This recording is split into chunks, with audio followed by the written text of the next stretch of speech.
Welcome to the Conway Regional Health System pregame show. I'm Jeff Matthews. I'm joined by Levi Gilbert and Tim Roach, the voices of the Wampus Cats. And we are in playoff time now. Cats playing a week earlier than they probably wanted to, but really everything is wiped clean at this point. You start playing tonight. Conway hosting Springdale Har-Ber. Guys, let's take a look back at what was a very frustrating night of football last Saturday night when Conway took on Bryant. Uncharacteristic in a lot of ways, and the headline was those 7 turnovers. Yeah, no, I think it's easy to get carried away in the final score, and of course those 7 turnovers. I think it felt like 6 of them came in the last quarter. I know that's not what happened, but that's just how it felt when things just snowballed. But what I'm trying to remind myself of as I've gone through this week is, hey, it was an 8-point game at halftime. And I'm pretty sure it was still an 8-point game when we started the fourth quarter. It might have been up to 11 at that point. But all that to say, it was very close. Like we were right there. Our defense came to play and just was impressed me beyond anything I really even thought they were capable of at certain times of the game. What's concerning is just the inability to convert in the red zone and put up points. We moved the ball well between the 20s, which was something we didn't do so well against Cabot in that loss. So there were things to take away that were positives, and there's things that they can work on, to fix, because we all assume if we take care of business these next 2 weeks, we're going to have another shot at it. Absolutely. No, I feel like if we get through Har-Ber, going to be Fayetteville next on the road, a revenge game there after last year. This way the season ended, and then most likely Bryant in 2 weeks. But let's talk about Har-Ber now. The West has been down a little bit this year.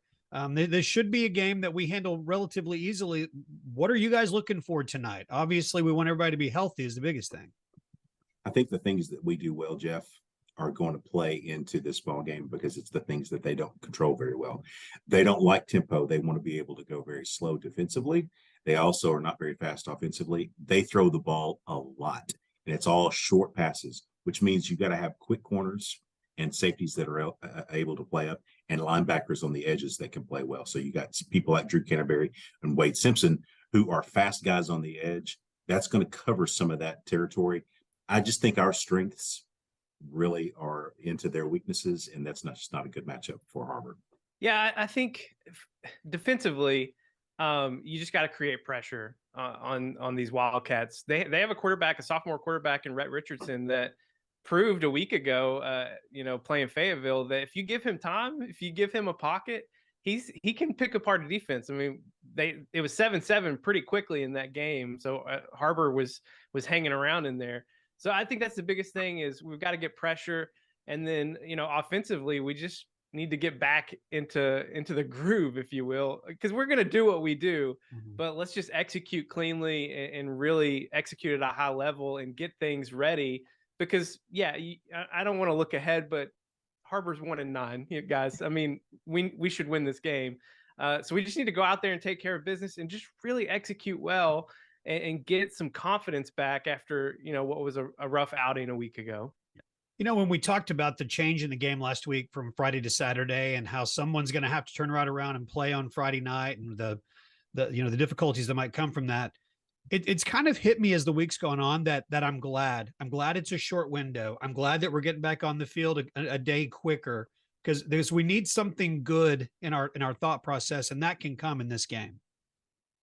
Yeah, that's definitely an upside that we weren't thinking of before the Saturday game. But the way things played out, I think it's a great point because there's no time to really reflect. Yeah. There's only time to look ahead to Har-Ber and what's, this third season that's so important ahead of you.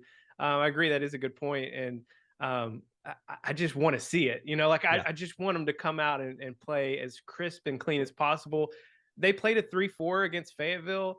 And I just feel like if they do that against us, we're Boogie and Jalen and Dez and the whole crew, they're going to be running wild. There's no way that they'll be able to pull that off. So they're going to have to go to a 4-man, to your point, Levi. They will have to do that. Else it's going to be a very long night, but a very short night. Understood. And speaking of the night, one more point before we wrap up here and get ready for the rest of our pregame show. And I know that because of the young man that lives in my home that is a senior on the football team, This is it. This is going to be the last game at John McConnell Stadium, and they want to go out on the highest of notes. I know that senior class does. And it's so impressive. I've been thinking about this the last few weeks as we've gotten closer to the playoffs, because there is a very good chance that they could get back to the semifinals. And just thinking about what this senior class has done and can do if that happens, you're talking about 3 straight, potentially, trips to the semifinals. I mean, I'm not a Conway historian. I don't know.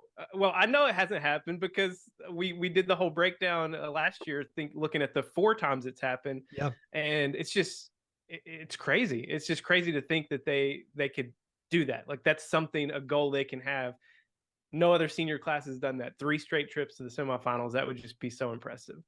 Well, it starts tonight, Springdale Har-Ber, and then take care of this business, and whoever comes out of this one victorious on the road at Fayetteville next Friday night. And we're excited to bring it to you. When we come back on the Conway Regional Health System pregame show, Morgan Henry will have her 7A Central report, wrapping up the regular season, looking ahead to the teams from our conference that will be playing in the playoffs. And then we'll visit with our senior spotlight. Spotlight tonight is Cole Smith. Excited to talk to Cole. You get a chance to meet a very interesting young man, the man that begins every play as the center. And then, of course, our visit with Coach Fimple, that's coming up as well, as the Conway Regional Health System pregame show continues. Conway Regional has been the community's hospital for 100 years, providing high-quality, compassionate care. As our community continues to grow, we're growing alongside you to ensure all of your healthcare needs are met right here in Conway. When your family needs emergency care, you can trust our board-certified providers and exceptional team of nurses to provide you with the comprehensive care you deserve when you need it most. When you're facing an emergency, trust the care you'll find down the hallway, not down the highway. At Conway Regional, we're not just growing, we're growing together. Now home entertainment can get out of the house. Introducing Conway Corp TV, streaming entertainment with cloud DVR, live sports, local TV, and much more. It's perfect for rom-coms on the couch, adventures in the backyard, and binging over lunch. So whether you're in your bedroom, on your phone, or on the go, it all feels like home. Conway Corp TV, available only from Conway Corp. 6 7A Central teams earned their spots in the state playoffs set to kick off this Friday. I'm Morgan Henry, and this is the 7A Central Report.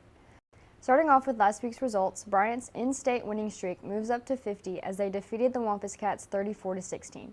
Sophomore quarterback Jordan Walker accounted for 3 touchdowns, and the Hornets' defense collected 7 turnovers to clinch its 4th consecutive 7A Central championship. This game was far from perfect as Bryant had 13 penalties, 4 turnovers, and only generated 226 yards of offense. The Hornets stretched a 21-16 halftime lead to a 27-16 on 2 34-yard field goals by senior place kicker Stephen Fuller. Walker threw a 19-yard touchdown pass to Chris Ganaway and ran 2 yards to secure the win for the Hornets. Bryant is on a bye this week, and the Wampus Cats will host Springdale Har-Ber Friday night. Cabot handily took down North Little Rock in a 35-7 victory Friday night. Quarterback Abe Owen completed 10 of 15 passes for 213 yards and a touchdown for Cabot.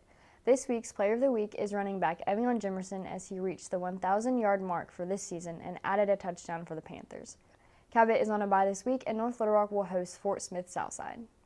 Quarterback McLean Moody threw 4 touchdown passes to carry Northside over Southwest 41-14 Thursday night. With the victory, Northside will travel to Rogers in the first round of the playoffs this week. Northside scored on 6 of its first 7 possessions, including 2 in the first quarter to establish early control. After gaining 2 turnovers and a pair of scores, the score jumped from 20-6 at halftime to a 41-6 margin before the final 15 minutes of play. Southwest rushed for 216 yards, led by Luther Tucker, who gained 107 yards on 25 carries and a touchdown. After beating Central 44-0, Jonesboro will travel to Bentonville West in the first round of the playoffs on Friday. Wrapping up for this week, I'm Morgan Henry, and this has been the 7A Central Report. My name's Thad Harden, and I'm a doctor here in Conway. I'm on the Conway Regional Hospital Board and have been there since 2017. I also serve as the chairperson for the Arkansas Duck Derby. The Arkansas Duck Derby is a competitive duck hunting tournament that benefits the Conway Regional Foundation. We take local landowners who have donated their time and their land and pair them randomly with teams that have registered ahead of time. Those landowners and teams will get together and figure out where they're going to go and what time to meet up, and then they'll go hunt. When they're done hunting, they check back in, bring all their ducks back to Conway, and then we have random scoring. And then whoever scores the most points wins. The Duck Derby banquet is a banquet that takes place the night of the hunt. We'll have over 1,000 people there. We'll have live auction, silent auction, raffles. We'll have all sorts of things for people to do, for men and women and children. We'll be giving away over $10,000 worth of guns, truck, side-by-side, boat. We have the grand prize raffle, which will be a truck that's been camouflaged and lifted and all the bells and whistles for a duck hunter's greatest desires. At the banquet, we will actually finish the scoring for our teams to see who won. So there'll be some live action there, some suspense to see who won the Duck Derby and takes home the cash. Pretty much, it's a great time for anyone that wants to come, hunters and non-hunters alike. So the Duck Derby benefits the Conway Regional Foundation, most of the proceeds going towards the Men's Health Initiative. And the Men's Health Initiative is exactly what it says. It's a program that provides for the needs of men that just don't go to the doctor. And I'm really excited. This year, we're going to help fund 2 new programs through the Conway Regional Fitness Center.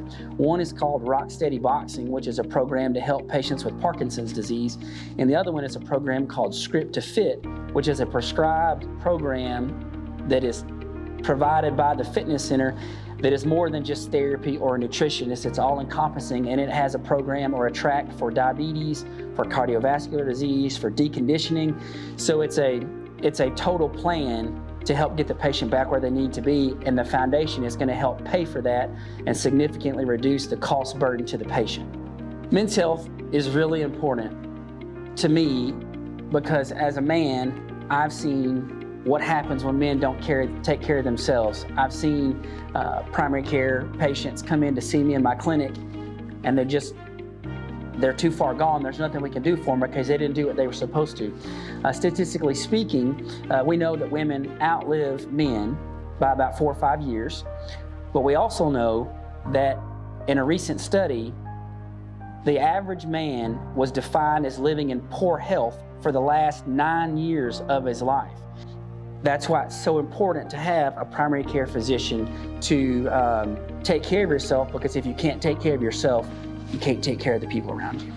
So the most important thing that I could tell a man to do is to find a doctor. That's step 1 in all healthcare, is to find a doctor and find a primary care physician that you trust. There are lots of them here in Conway. Find one that you get along with, that you can talk to, that you trust, to take their advice, because that's the person that's going to find high blood pressure, to make sure that you're getting your screenings done, to make sure that you're up to date, to make sure that you're healthy. The Duck Derby is a great way for people to enjoy themselves, to have a great time, but it's also a great way to get involved in the community. We have cash sponsors. We have donation of items for our auctions and our raffles. We need landowners to donate land so that we can take more teams. The more teams we have, the more fun we have, the more money we raise. And all of these things pour back into the foundation, which pours back into our community. There are lots of needs that can be met. All you have to do is get in touch with the foundation, and we will find a place for you to get involved. So if you have any questions, just get on the website or go talk to the foundation. Once you've signed up, or even if you don't, be looking for more information, and the banquet's always going to be the first part of January. We hope to see you there. The Conway Regional Health System pregame show continues now. Conway and Springdale Har-Ber coming up in just a few minutes, first round of the playoffs, and we are joined by senior center Cole Smith in the senior spotlight tonight. Cole, thank you for being with us. As has become our tradition, we like to find out from you seniors how football became a part of your life. Did you play Optimus? How'd this whole career football plan begin for you?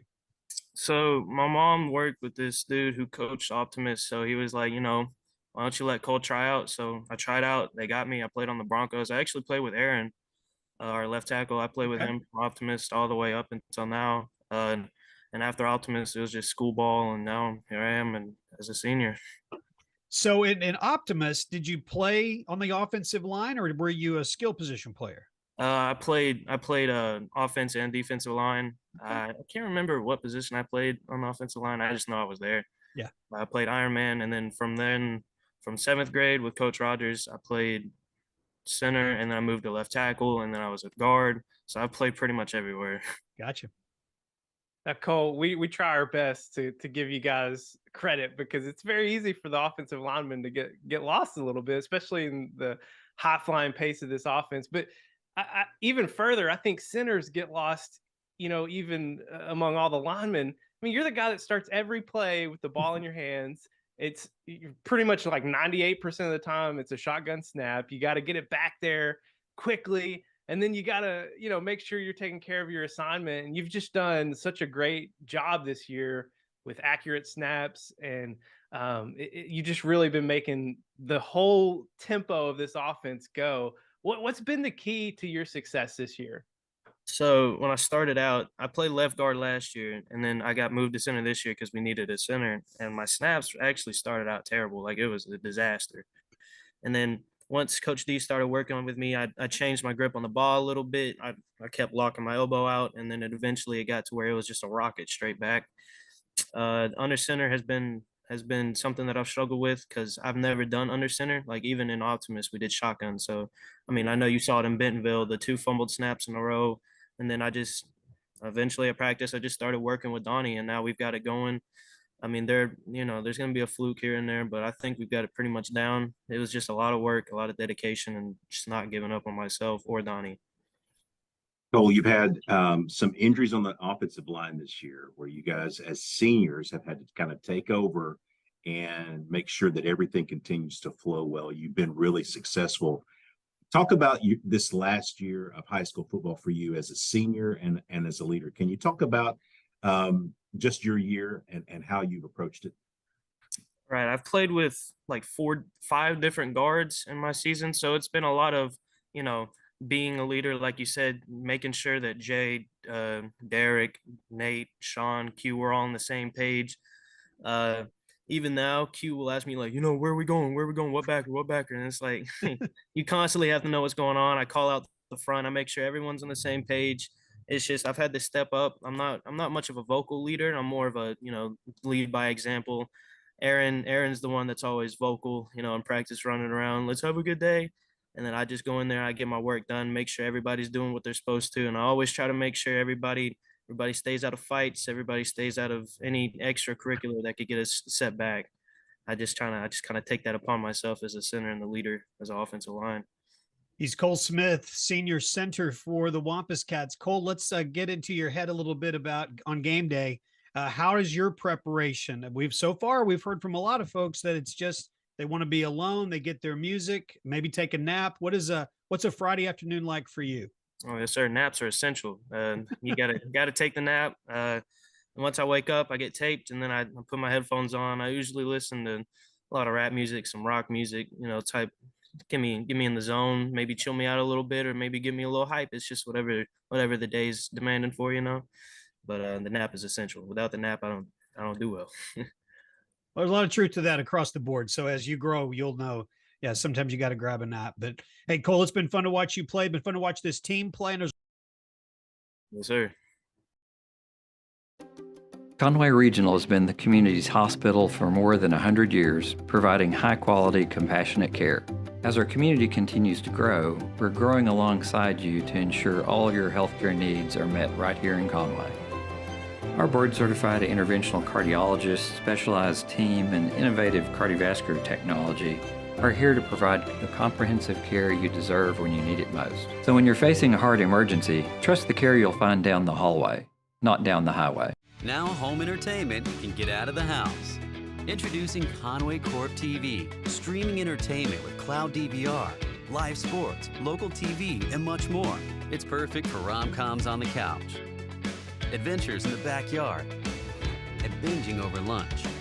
So whether you're in your bedroom, on your phone, or on the go, it all feels like home.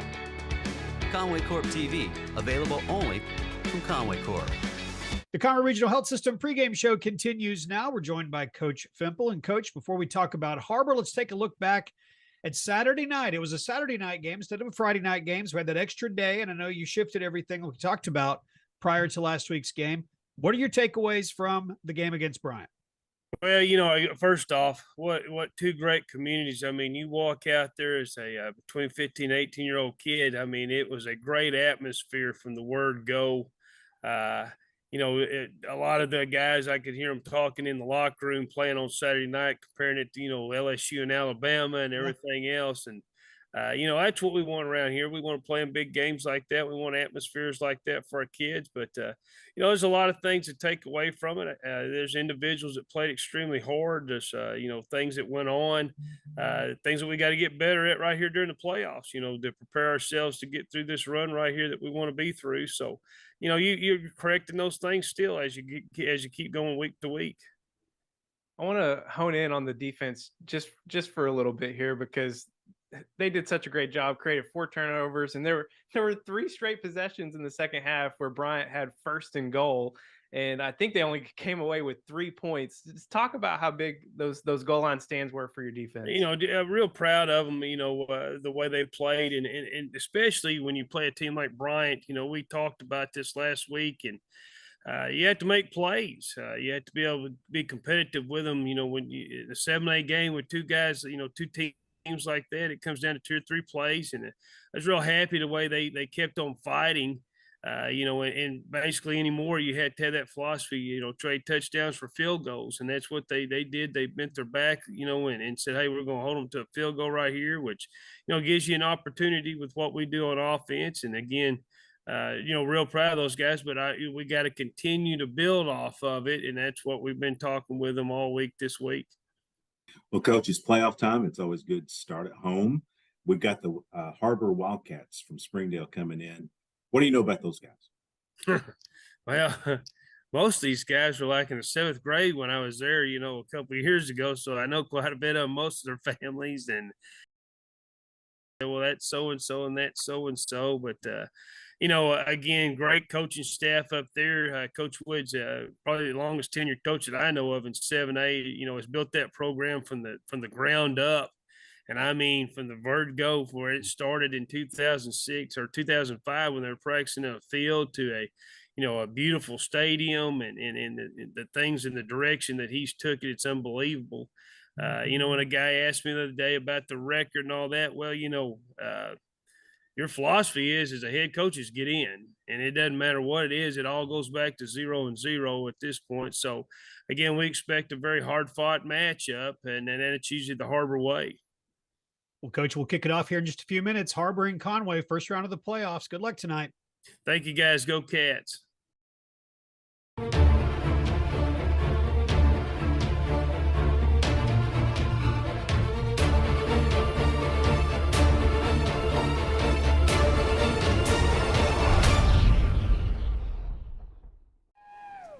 Good evening and welcome back home to John McConnell Stadium, likely for the last time this season. I'm Levi Gilbert alongside color analyst Tim Roach, and the 3rd season is upon us. The 7A playoffs are here, and it kicks off tonight with your number 3 ranked Conway Wampus Cats playing host to the 6th seed out of the 7A West, the Har-Ber Wildcats. And Tim, it's an interesting one for Conway tonight because for only the 2nd time this season, we get to see how your Wampus Cats respond coming off of a loss. Well, and I'm hoping we see the same kind of response we saw after the Cabot loss earlier in the season, which is we immediately jumped back into our normal routine. We figured out some things, and we were able to apply that. There were some definite takeaways out of the Bryant game. We need to be able to get open, all those things. We'll talk about that a lot later, but some definite lessons learned. And I'll just say it. It's a pretty drastic change going from the undefeated number 1 ranked Bryant Hornets to the 1-9 Har-Ber Wildcats. And it would be easy to underestimate a team like Har-Ber when you simply just look at their record and consider their only win was over Springdale, which was a team we handled very thoroughly on the road back in week 2. But little story time here. I recall back in 2015 when your Wampus Cats traveled to Har-Ber in the 7A quarterfinals. And I'm pretty sure that Har-Ber was ranked number 1 at the time. They were 10-1 overall.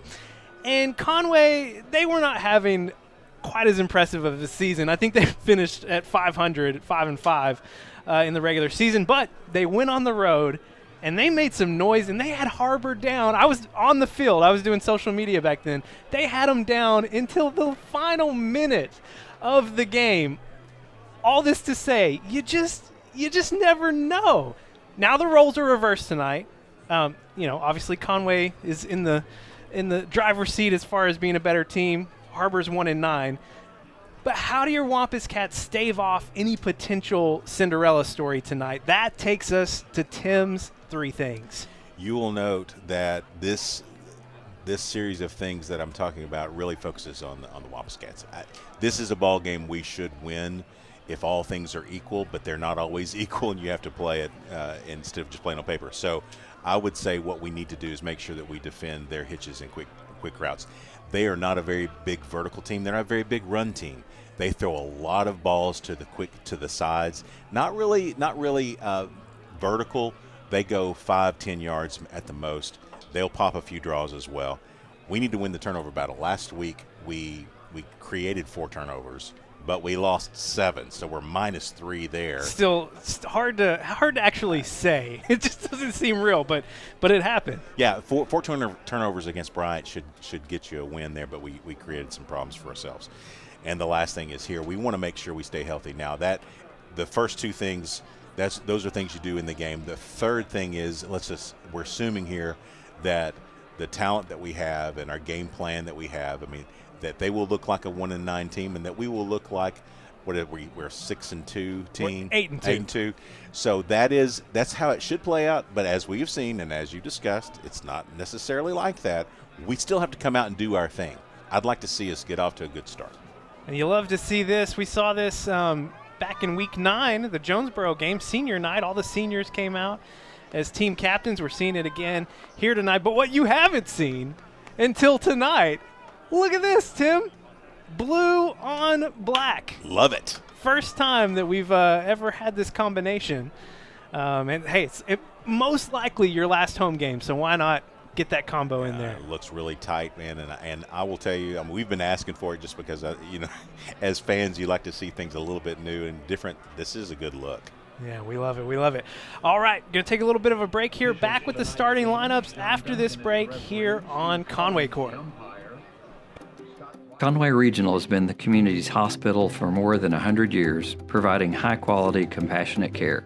As our community continues to grow, we're growing alongside you to ensure all your healthcare needs are met right here in Conway. Our award-winning team, led by board-certified interventional cardiologists and emergency physicians, delivers one of the state's best door-to-balloon times for emergency heart care when you need it most. So when you're facing a heart emergency, trust the care you'll find down the hallway, not down the highway. Back live here at John McConnell Stadium. It is the 7A playoff opener for us tonight, playing host to the Springdale Har-Ber Wildcats, and we're excited to have it here for you on Conway Corp. Let's go ahead and take a quick look at the starting lineups. We'll start with offense. Har-Ber has won the toss, and they will receive. That's unusual. That hasn't happened much to us this year. Only one change of note, and it was so late breaking that we don't even have it updated on our graphic here, and that is Sean Tufu, right guard, not expected to play tonight. Instead, it'll be James Neal Jr. in his place. Yeah, Sean dealing with a little bit of an injury. Hopefully it's nothing dramatic, and it's more of a save for next week kind of deal. All right, let's look at the defense. No changes defensively. It's been pretty consistent the last few weeks. Of course, Trez Hammond got the elevation last week with the injury to Tice Carr, and he is starting for the second week in a row at corner. And I thought he played pretty well. He had 1 pick in the ball game, and I really thought it's sophomore against a really elite level team like Bryant. It's a tough way to get your first start. And take a look at the special teams. We finally saw it, Tim Roach. Wow. Preston Prock. We finally saw him all season long. Hadn't had any punts, and got to see him in on 2 last week at Bryant. We don't want to see that again. We don't want to see that again, and I apologize if I incurred any wrath, because some people say that I may have jinxed that last week. I think they're fair. It's a fair statement. It is a fair statement. All right, getting ready for your Wampus Cats to come out onto the field. Here they come.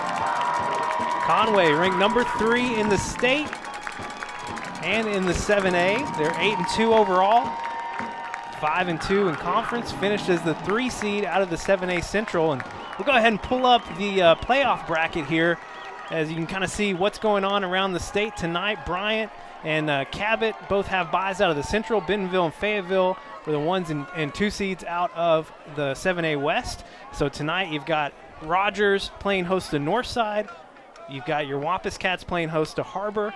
North Little Rock playing host to Southside, and Bentonville West playing host to Jonesboro. That is a long trip. The longest travel that could even be possible for Jonesboro. It's that's something right There's there. some interesting games tonight. I mean, that Northside game I think is going to be interesting.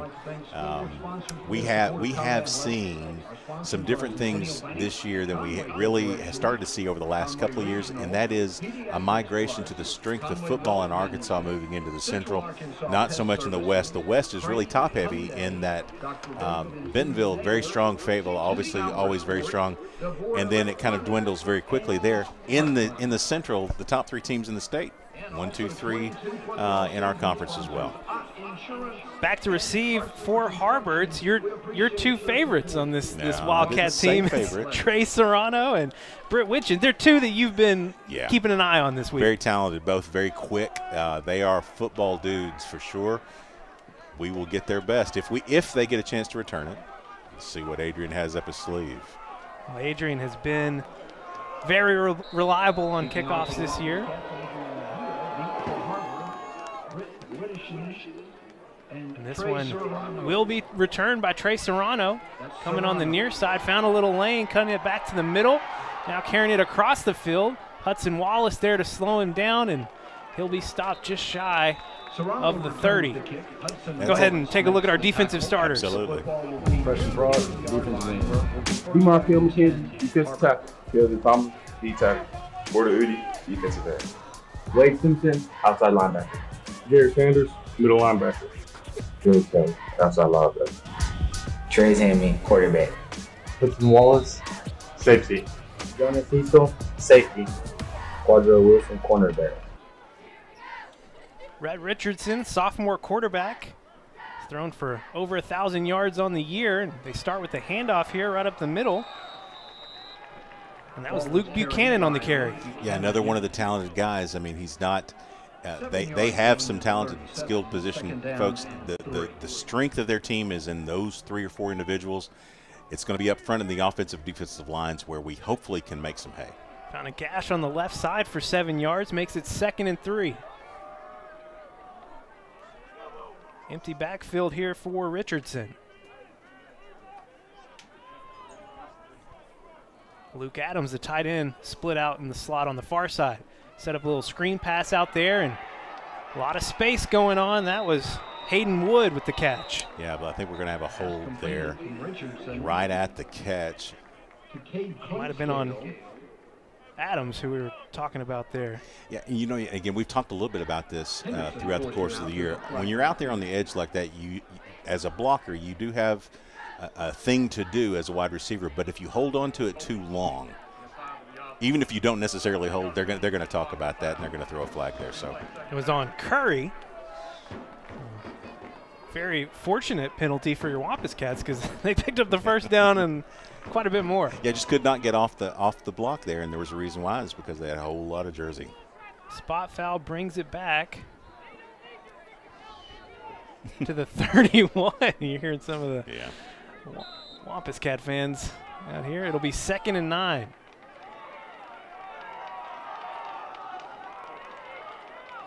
The Har-Ber may have been a coach we were hearing. I think it was. I think it was on their side, yeah. Har-Ber sideline very fired up. Chris Wood in his 17th season at Har-Ber. He's been there since the program began. What a brutal hit there.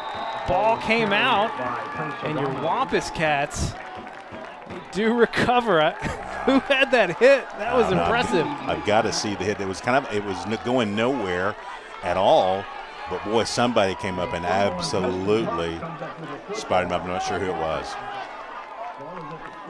Well, first turnover of the game. It's a takeaway for your Wampus Cats. Here we go with the replay. Oh, we don't have a replay. Okay. So, but Preston Prock with his first fumble recovery. Nice. The Wampus Cats with great starting field position here at the 28. They'll start with a handoff to Boogie Carr. Boogie stays on his feet and walks it in to the end zone. Touchdown, Conway. Wow, what an absolute beast of a start for your offense. Made one quick move, but what you don't see from Boogie, we don't talk about, but we see is the really strong running of Boogie Carr. Broke a tackle there and was clear and free to the end zone after that. 9th rushing touchdown on the year, and coming into tonight's game, Boogie 79 yards away from 1,000 on the season.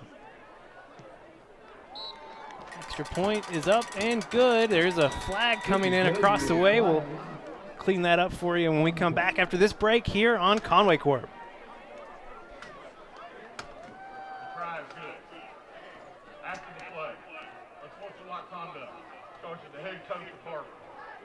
Okay, so that's Har-Ber coach Chris Wood getting unsportsmanlike conduct across the way, and may have been who we heard on the crowd mic earlier. I have a feeling that's who it was, and I will also say that that was the highest flag I have ever seen throw. Chunked it was it very way up demonstrative. Yeah, he said some of the magic words there. Wampus Cats up early here. 10:53 to play here in the first quarter. It's Conway 7, and after the assessed penalty, Adrian Mejia will be kicking off from the 45. We thought we might hear some of the on-field chatter, but I was thinking more players than coaches. Yeah, it's a little quieter here tonight. No band. Playoff games are a little bit different, and some things with AAA makes it a little different as well, and so crowd's a little lighter. Your Wampus Cats going for the onside kick. Trez Hammond, oh my goodness. Trez Hammond with the hit, knocked the ball loose, and your Wampus Cats recover. Man, Trez Hammond. Oh my gosh. What I've been waiting for that kind of play with that kind of penalty. Unbelievable job. Knocking the ball loose, good recovery. Wow. Just a great effort there from Adrian Mejia as well. Nice bouncer, and Har-Ber, they got the ball. Yeah. But Trez Hammond knocked it clear. He loosed it. Yeah. Wow. And just like that, your Wampus Cats right back. Almost the same starting field position they had just a few seconds ago. Special teams the last 2 or 3 games have really come up big. Start with trips to the left on this possession. Another handoff to Boogie Carr, and Boogie working that middle. It's tackled by Chris McGee. Good job there by the offensive line, getting a nice gash. 2nd and 3. Clay Fisher will move over to the right side. They've got twins stacked on each side, and it's a quick pass out to Clay Fisher. Working his way upfield, spins out of a tackle. Yeah. It's going to go out of bounds. They're going to mark him back near the 16. Still a first down. He made one spin move and got his heel on the white stripe, but great after the catch and move by Clay. Another handoff here to Boogie. Boogie working that right corner. He'll be out of bounds inside the 10. Wow, and he's got a couple of lanes here we've seen on the backside. As soon as he wants to and plants and cuts back, it's wide open.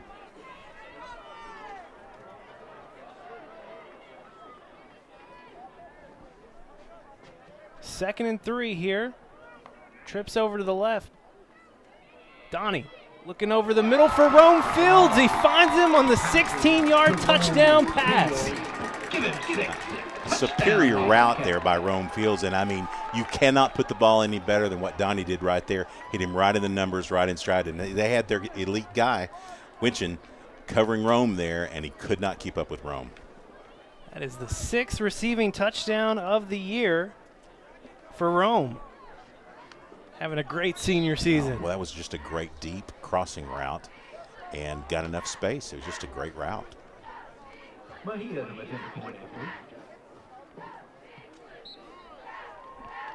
Extra point is up. It's good. Wampus Cats up 14-0. 9:58 to play here in the first quarter. Back after this break on Conway Corp.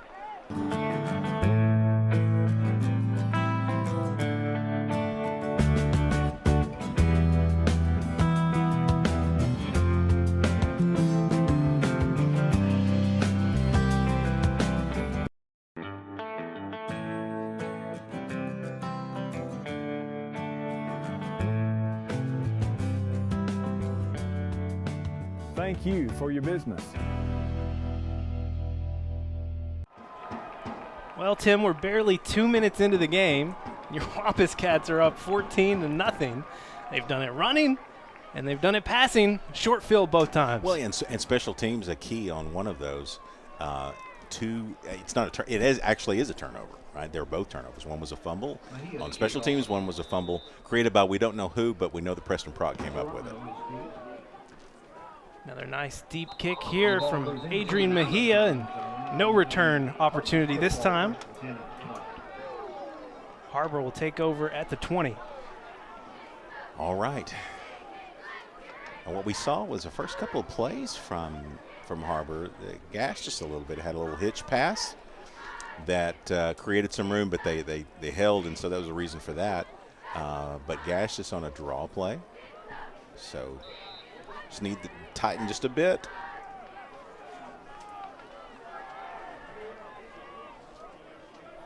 Turnover last possession. Their only possession so far. They'll hand it off up the middle, and Ben Chandler coming off the edge. Yeah, that's like the third time now for gang tackles or second major gang tackle. Can't really pick out one other than Ben getting the initial hit, but boy, a lot of blue there. Loss of one. Be 2nd and 11 here. That was kind of trying to calm the waters, kind of a play there. They didn't want to try to get the ball. You don't want to turn the ball over again. It's Buchanan and Altum split out here on the near side. And Twins over on the far side as well. Richards under pressure, swallowed up by Big D. Wow. Well, I mean, that's the definition of a sack right there. I mean, he blew by the guy trying to stick him on the block. No chance for the quarterback to do anything other than just protect the ball and go down. That's just a great sack. 5th sack on the year for 5-5. Working the magic. And that is going to make it 3rd and very long for the Wildcats. It'll be 3rd and 19. They don't have a big vertical game here, so you got to be very careful if you're Har-Ber. Richardson throwing one up. And right there's Trez Hammond. What a game Trez Hammond's having so far. Interception there. Forced a fumble on a kickoff earlier. Sophomore coming to play. Well, let's see. How do you best impress the coaches? You have a game like you had last week with a turnover, with a pick, and you start off the game like that. Really good job by Trez. Just awesome. Well, he had a interception back at Central, first on the year. Interception last week against Bryant, and another one here tonight. Warming up. Wampus Cats taking over at the 45. Donnie looking over the middle for Rome Fields, and that was almost picked off. Yeah, great job by the linebacker dropping all. I mean, the linebacker is literally 20 yards deep there. They were dropping everybody back. That one required a little bit more touch. 2nd down here, they'll give it to Boogie. Boogie, if he could have broken through that, there was a lot of open space ahead. Yeah, that was one little slip tackle away from being to the house. They had the right call played, but good tackle there by Har-Ber. 3rd down, Donnie trying to find Chris O'Neill on the comeback route, and may have been a little bit of early contact out there by Sutton Reed. Well, and what they have done the last 2 plays is bring major pressure. They've got everybody coming the last 2 plays, just trying to disrupt the timing of the route. Now, here you go. 4th and 8. Wampus Cats trying to get a little bit back there. It looks like they will go for it. Donnie looking over the middle for Boogie Carr. Boogie wide open, makes a move back across the field, and it's going to be a long 43-yard touchdown for Boogie Carr. I mean, how many times this year are you going to see Boogie Carr on a release route out of the backfield, flying right down the middle and wide open? Just a great route, great throw, great call by Coach Kelly. I love that play. 3rd receiving touchdown on the year for Boogie. And wow. I mean, we're not even halfway through the first quarter. Boogie's got one on the ground and one long one in the air. It's a Boogie night.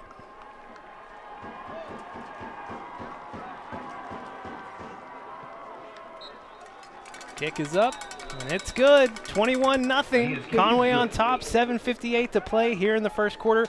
Back after this break on Conway Corp. It began in 1997 with one goal, community first. It grew, reaching farther and farther across the state of Arkansas. Now, we're on the move again, ready to show our commitment to the people of Conway.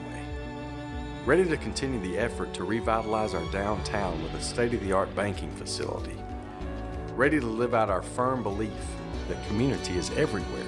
And now, community is here. Well, so far it's -2 yards of total offense for Har-Ber and not -2 for your Wampus Cats as Boogie Carr putting on a show here. He's got a 43-yard touchdown reception and 45 yards rushing and 1 touchdown as well. And Adrian Mejia putting another one in the end zone.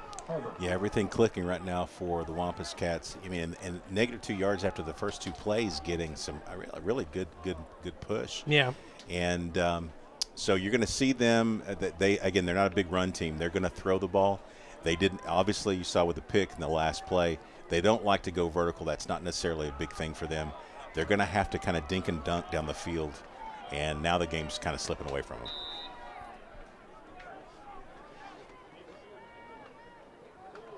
Little tight end pitch play there.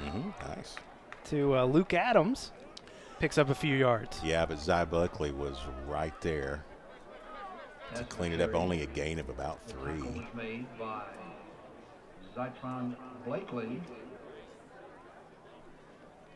2nd and 7 coming up. Ball spotted here at the 23. Another empty backfield for Richardson. Zy Blakely got caught. We had a couple of guys there go. Good hard count by Har-Ber. Makes that 3-yard gain an 8-yard gain very quickly. And so now they got a little bit more comfortable yardage to work from.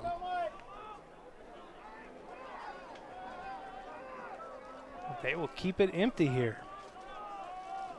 Richardson slinging it out on the far side. Connected with Hayden Wood, and Wood picks up her first down. You're going to see that all night long. Again, as long as the game is within reach and 21 points is not out of reach. This is how they do it: hitches, quick seams, an occasional draw to keep you honest, and then maybe a long ball here and there, but a lot of those kinds of passes. 1st and 10 at the 33. Wildcats getting the call in from the sideline.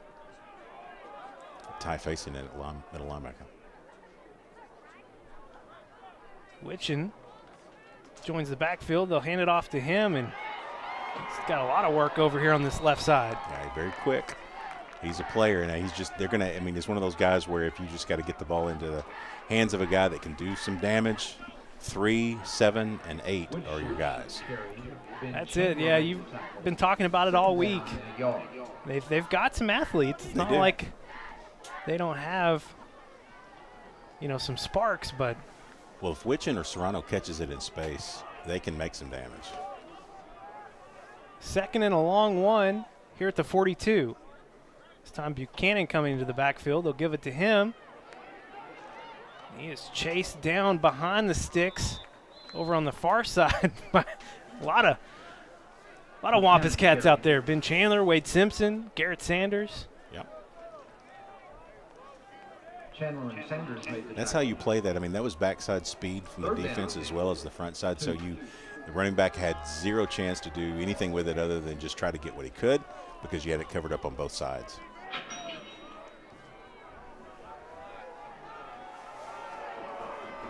Third and short coming up here. They'll hand it off, trying to work this left side, and Garrett Sanders just putting a quick stop to that. Wow. I mean, not only did he make the hit, Levi, he made the rodeo move where he took him and just pulled straight back like he was a little bit more of a hog tie. And just a great job of not only stopping him, but pulling him back. Just such a wall when you come into contact with Garrett Sanders. There's not a lot that goes against him. It's when he hits, it all goes the way he wants it to go. Just a really good linebacker, great tackler with football. So no gain on the play. It's 4th and 2. Wildcats keeping the offense on the field. I think they jumped early. I believe you're right.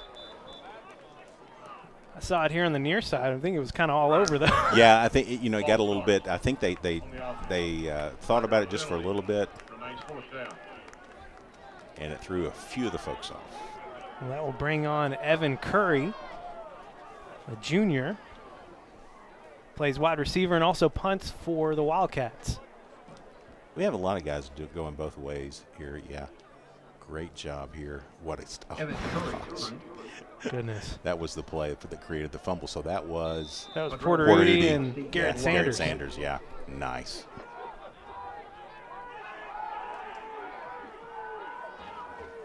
I think your Wampus Cats are maybe sniffing out some potential trickery here.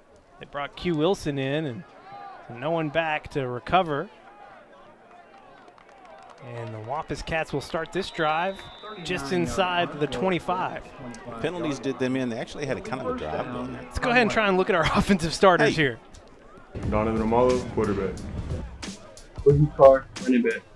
Ross Good, wide receiver. Clay Fisher, receiver. My name's Chris Now. I play wide receiver. Jackson Anderson, receiver. Aaron Smith, left tackle. Q Whitehead, left guard. Cole Smith, center. Sean Tufu, right guard. Cole Williams, right tackle. Jalen Chambers doing some work to the tune of about 12 yards there. Well, he protected the ball all the way throughout there, ripping out. Good job there. He'll get another handoff here, spinning out of it on the left side. Goodness gracious, I think he might have another first down. I mean, he is so quick and no hesitation in his game. Loves popping that seam, and he's got it going on. They will move the sticks, 1st and 10. Fake to Chambers, looking over the middle for Jackson Anderson. Jackson works his way out of a tackle. Will be chased down near the 20. Jackson Anderson. Wow, great catch. Caught it in stride. Witchen caught up with him. But that's the kind of play you're expecting out of Jackson Anderson. Trips tight over on the left. They sling it out to Rome Fields in the flats. Rome makes a cut inside. And there's a flag on the play. I think that might eliminate these smooth moves from Rome Fields. Wow, it's so awful to see, but I think this is going to be a good call. We did finally get to look at our starters earlier. The only note change that, again, was breaking. Literally, we found out about it on the way to the stadium today was James Neal Jr. starting at right guard tonight. So, sorry, didn't have him in our starting lineup video, but we'll acknowledge it here. What a great catch by Roman. Good move, man. I hate to see that was disrupted by a penalty, but it was. It's going to make it 1st and 20. They give it to Lala Smith. Lala slicing right up the middle. He's got about 8 or 9. Well, we're running the ball well, and that sets up our tempo. And really, I mean, it gives you no chances on the defensive side to make any adjustments. 2nd and 12. They get it out to Rome Fields quickly here on the near side, and Rome just trying to make something happen, but not much going there. And Clay Fisher getting a little worked up with Lane Parrish. That's okay. That's okay. Football, you got to love it. But, yeah, they covered that very well. Not a lot for Rome to do there. Move trips over to the left. It's 3rd and 13 here at the 24. Jackson Anderson here on the near side. Donnie slings it out to Jackson on the crossing route. Jackson trying to get past the defender. He's going to be down at the 15, short of the first down, but manageable 4th and short here. Yeah, didn't expect to see the field goal unit here. They're going to try to go. Be 4th and 3. You're going to give it to Lala. Lala making a cut inside. Oh, it's close. It's going to be real close. The near side official has it as a first down. I don't know. Again makes the stop.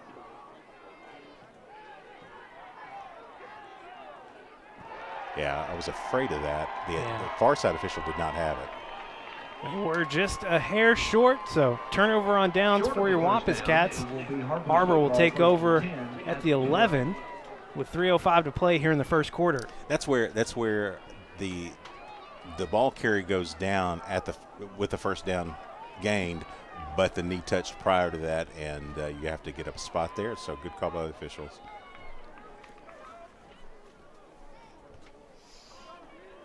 Well, I like the way the tempo was working there. We had one hitch pass that didn't really work that got us a little bit behind the sticks. Other than that, love this tempo.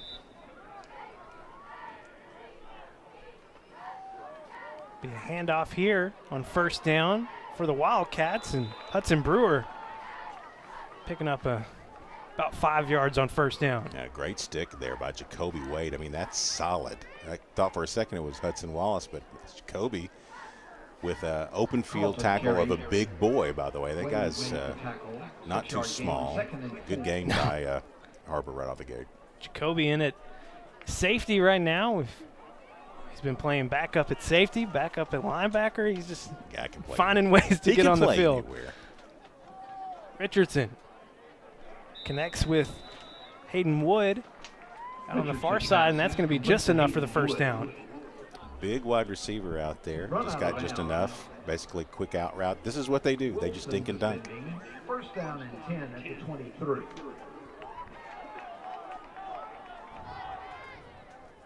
Moves the ball to the 23. They'll hand off again here, this time to Carlton. And he's going to be hit behind the lines this time. Yeah, nice job there by Ben Chandler. We had everybody coming up on the run. There's not a lot. I mean, if it's not a quick pass, you know that they're running the ball. I mean, so it's a very quick adjustment for your secondary to come up and make the play as well. Ben quickly closing in on 80 tackles on the year now. He's second on the team, just behind Garrett Sanders. He had a huge first week against Bentonville, man. He splashed onto the scene.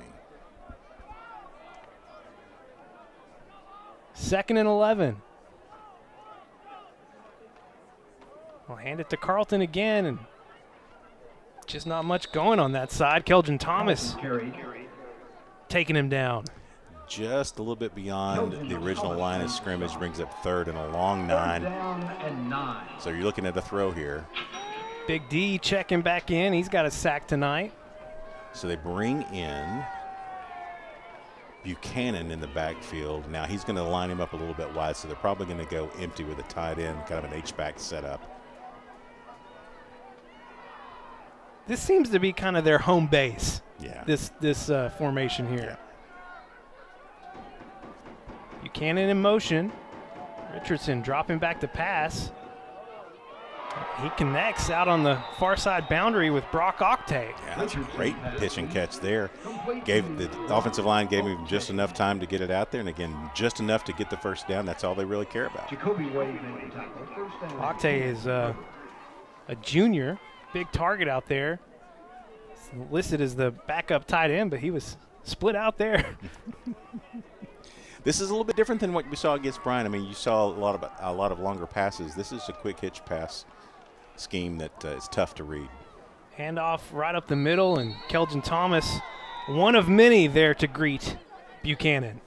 Yeah, we're gonna win the defensive line versus offensive line, and likewise when we're on offense. That's where we're gonna win. The question is, are they gonna be able to get those 4 or 5 yards on these little quick hitches and slants to keep the ball moving? They're not going to be a quick strike offense. It's just going to be, can we maneuver down the field? 2nd and 11. Richardson passing again right over the middle, threw a little bit behind Wood, and Q Wilson, who else, right there. Well, that's about the longest route, other than the one that was picked off, that they have run, which was about an 8 or 9 yard deep in. But that's about as long as they'll go, unless they have to. But I'll trust Q on the coverage.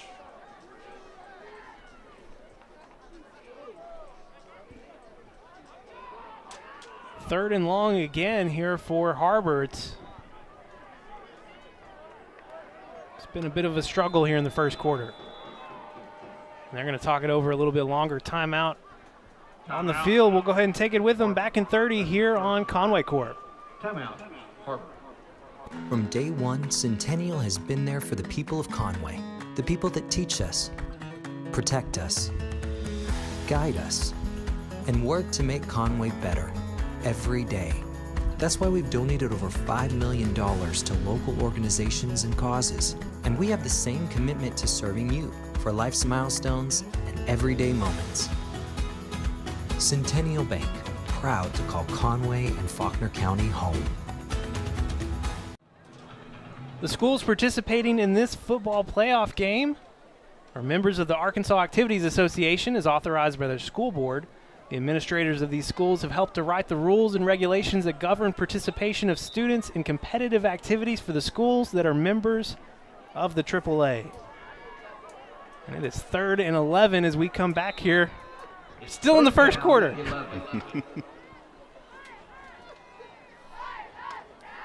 Witchin in motion. It'll be trips over here on the near side. Richardson looking over the middle. That's tipped twice. And your Wampus Cats don't come up with it, but bring up 4th and long and the punt team. Jonah Cecil had his hands on it, and if he didn't catch it, somebody else was going to. I mean, it's one of those things where the routes get a little bit deeper. It gets a little bit more chaotic. He just doesn't have the time nor the clear lanes to make that kind of throw. Q Wilson back to receive this punt. He's going to walk up a little bit closer. He's lined up right around the 36. Evan Curry gets the punt off and kind of kicked it away. Q Wilson thought about picking it up, but Har-Ber thinks he touched it, but he did not. Ran past it. Now, I'll tell you this, he was closer than he should. I mean, he didn't touch it, but, man, you don't want to be that close. The ball can go somewhere. Come on, Q. All right. What we expect to be the final play here in the first quarter. 6 seconds on the clock. Wampus Cats will start this drive at the 34. Omarion Pace lined up out there on the far side. Donnie escaping pressure. Lofton one up for Rome Fields. Rome trying to work his way back, and flag coming in on Sutton Ree. Second time he's had some early contact, but first time it's been called. Yeah, that one, he really didn't have much of a choice there. The ball was a little bit underthrown, and Rome was trying to come back for it, and you see that a lot. It's unfortunate for the defensive back, but it is what it is. You cannot come back and get the receiver. 15-yard penalty. Move the ball down to the 49. We have to run one more play before the quarter can officially be over. One on time down. Or are they going to call it because it's offensive? Okay. All right. We'll call it. Into the first quarter. Wampus Cats up big, 21-0. Here in the opening round of the 7A playoffs. Back in 30 here on Conway Corp. When you choose First Security, banking is just the beginning. Here, we take care of each other, making the community we all share even stronger. So people in Arkansas can build a life, buy a home, run a business, and more. Strength in numbers and neighbors. It's another way First Security helps Arkansas bank better. And it's why you should call on us today. First Security, bank better. Back live here at John McConnell Stadium. Donovan O'Malo 7 for 9 for 97 yards and 2 touchdowns in the first quarter. Going to look to pass here on first down. Finds Omarion Pace coming back across the field, and OP's got a first down. Wow, that's a new route for OP. Across the middle. He's normally been down the seams. Great route, great catch. Cats moving quickly. Hand off to Boogie. Working that right side, plants his foot, and heads north for about 6 or 7 yards. The Boogie hesitation move, I love it. OP and Rome Fields here on the near side. Dalen Moten. And Jackson Anderson on the far side. Lofting one up for Rome Fields. Rome coming back again, and we've seen him make a play like that in that corner of the end zone before, but unable to haul it in. It falls incomplete. Yeah, he was having to come back for it again. There was a little bit of pressure on Donnie, and he had to roll out and then try to throw it off the run. Didn't quite get enough on it, but live to see another play here. 3rd and 5 at the 29. Jack Shriver and Omarion Pace here on the near side. Donnie going to keep it, makes a move. Jukes out a defender, stays on his feet, and he walk it in. 29 yards. It's another rushing touchdown for Donovan Omalo, but not of the 1-yard variety this time. I mean, what in the world is that? Made the boogie move on the line of scrimmage. Well, this is crazy. Just juked him What's out this? of his Whoop. cleats. And then turned it on. So shifty. And Come he's on. got that speed. We saw it a year ago at Bentonville. 60-plus yards. Stop. He can do it when he needs to. And man, oh, man. That is like a running back right there. That is the 9th rushing touchdown for Donovan Omalo. He actually leads the team in rushing touchdowns, or tied for the lead with Boogie Carr. That's crazy. Extra point is good, 28-0. Cats on top here in the second quarter. Back after this break here on Conway Corp. The Smith Ford family loves football too. We have a variety of vehicles on the lot and ready to drive to any game. Our customers are treated like family. You'll receive the personalized service you expect and deserve. We make purchasing a vehicle easy with a hometown feeling and no hassle guarantee. Come by and experience Smith Ford's family customer service in Conway on Oak Street or on the web. Championship team. Donovan Omalo's got 2 passing touchdowns and decided to get on this ground game as well, that time with the 29-yard rushing touchdown. I loved a couple of runs last year that he had against Bentonville especially, but that was a kind of rush that we have not seen. It was called, it was designed really keeper for him, but man, did he make a move at the line of scrimmage and then it split the defense. That's legit. Well, he's got those long legs and a long stride. This one will be returned, and Chris O'Neill coming hot on that far side. Hey, someone we're missing tonight who we would see making plays like that, Colin Goodman in a walking boot.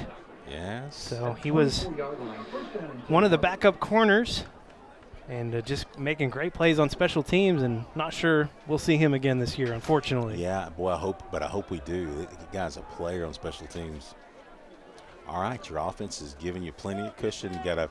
Now you got an offense that likes to dink and dunk and will really work the ball down the field. They don't have much of an opportunity anymore.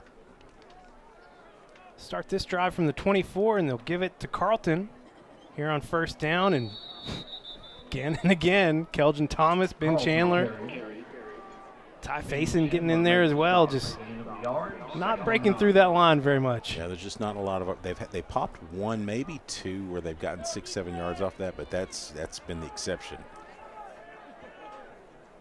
We'll give it to Carlton again, this time trying to work that left side, find some more success off the tackle. Yeah, that one worked better. That's the kind of one they're looking for. It brings up third and manageable. It will be 3rd and 2. 3rd down 2. 10:27 to play here in the first half. Give it to him again, and he was caught from behind.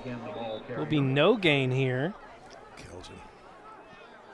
Kelgin's just been so reliable. You know, the thing about Kelgin is that he is so good on both run and pass.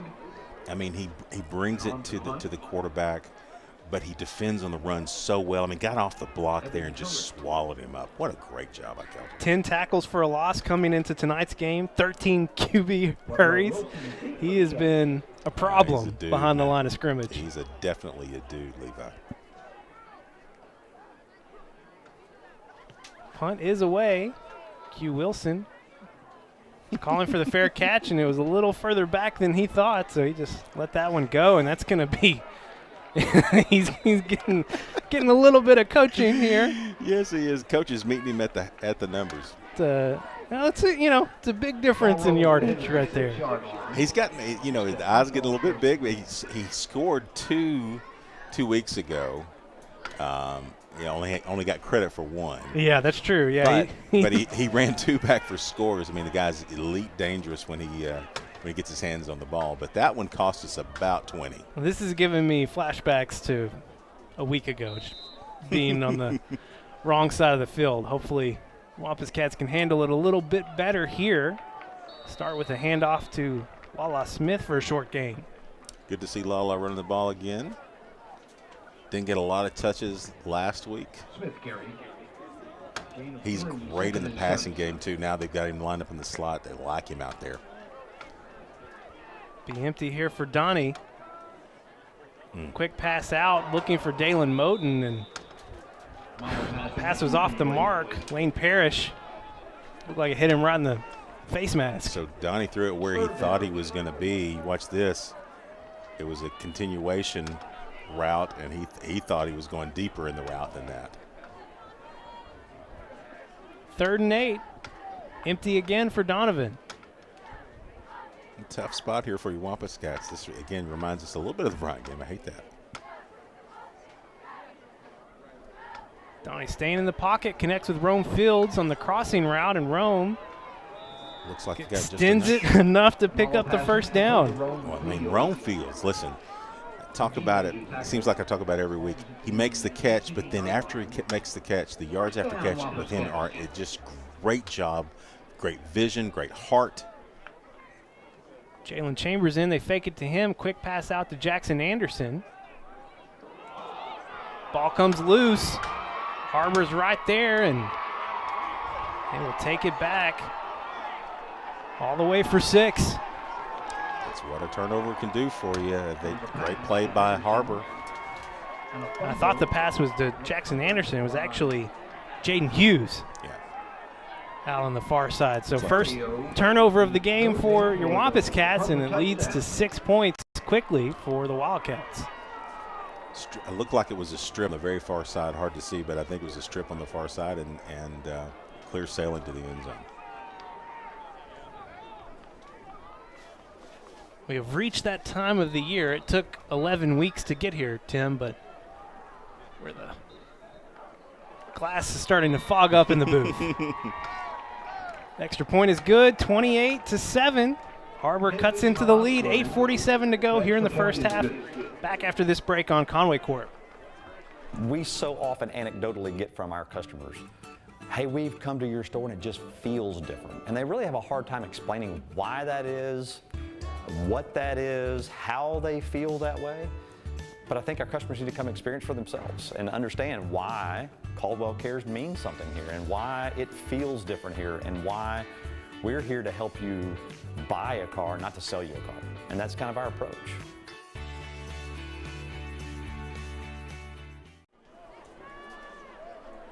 Wampus Cats will get another look here at what led to this turnover. Luke Buchanan held him up, and then with 62 coming across to strip it. And turnovers leading directly to points here for the Wildcats. A short kick right to Dalen Moten, and Dalen calling for the fair catch. Yeah, and I will tell you, they were so far off sides there. I mean, I get it that you don't want to stop necessarily a game here, but, man, you got to call that. I almost thought they might try to do a little bit of a – I mean, I don't think they kick it long. I don't think that's their game ever. But thought there might be a few shenanigans out there for that kick. Try to keep the momentum. Wampus Cats will start this drive at the 34, and expect they might try and get back to the ground game here just for a bit. A little boogie here and there. They do start with Boogie. Boogie held up right at the line by Amare Terrio. Yeah, good job. That's a couple of good plays in a row there on the defensive side from Har-Ber on Boogie. No gain. 2nd and 10. They'll go to Boogie again, and Boogie juking right at the line, leans forward for a few yards. Need to get a little bit of a separation here. 3rd and 7. Donnie looking for Chris O'Neill. Chris hit early again by Sutton Ree, and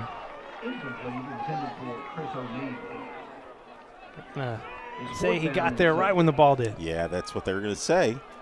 That's the word on the street, but that's not necessarily how it plays out. However, that's not how you read it. That's not how I read it, but that's just the way it goes. And in comes Phil Sherry. We had to get rid of that one quickly. Witchin picks it up inside the 30. He's a danger. He's going to take it all the way back near the 43. All right, Wampus Cats have to respond to a little bit of adversity. You got a fumble, a scoop and score, and then a 3 and out offered up by your offense, where you didn't get a couple of the runs that you thought you might pop, and you've been popping already. No connection on the pass, and now with a quick return, they're at the 43. Time for the defense to rise up. Har-Ber will start this drive with Hudson Brewer in the backfield, and he will get the handoff to start here. Hudson Brewer carried. Jonas Cecil stepping up and making the tackle. Yeah, when they see that it's when that run starts to happen, I mean, they're full of the ball. Short gain, just 1 yard. 2nd and 9. Yeah, flag coming up across the way. Back it up 5. See, and I did better there. I didn't say anything when it happened. And then when they didn't call it, then I began to get frustrated. Well, this is pretty typical Tim Yeah, behavior. I mean, it's the left tackle. Okay. Moved. Just so we're square. You do catch those things much more quickly than I do, and I appreciate it. Yeah, well. 2nd and 14, Richardson. I'm not sure he could see where he was even passing that one.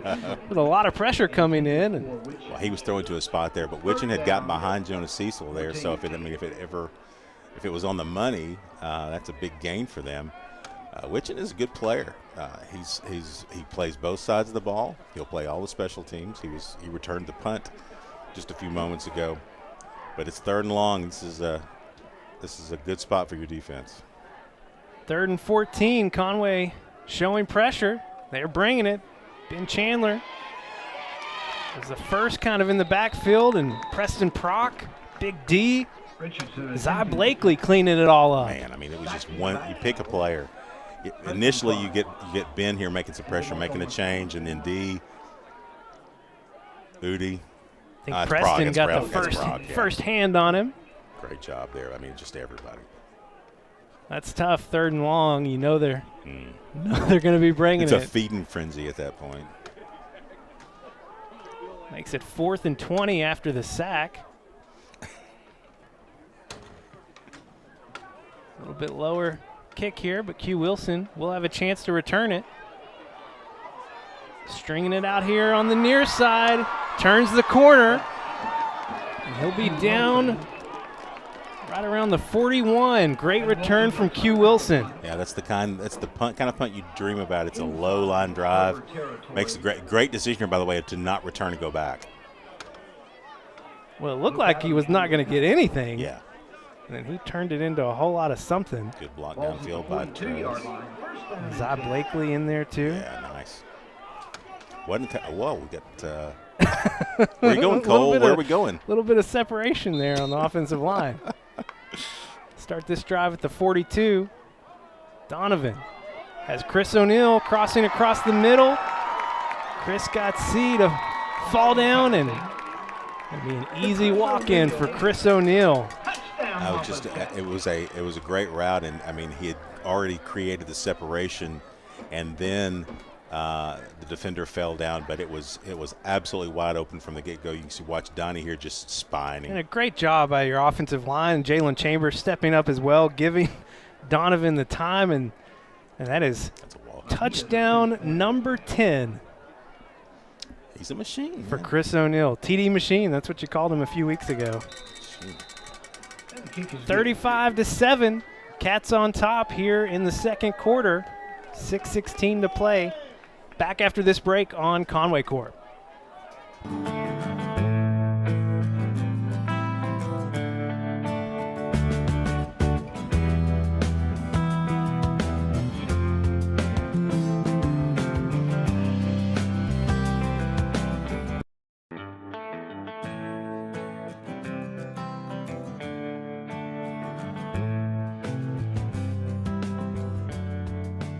Thank you for your business.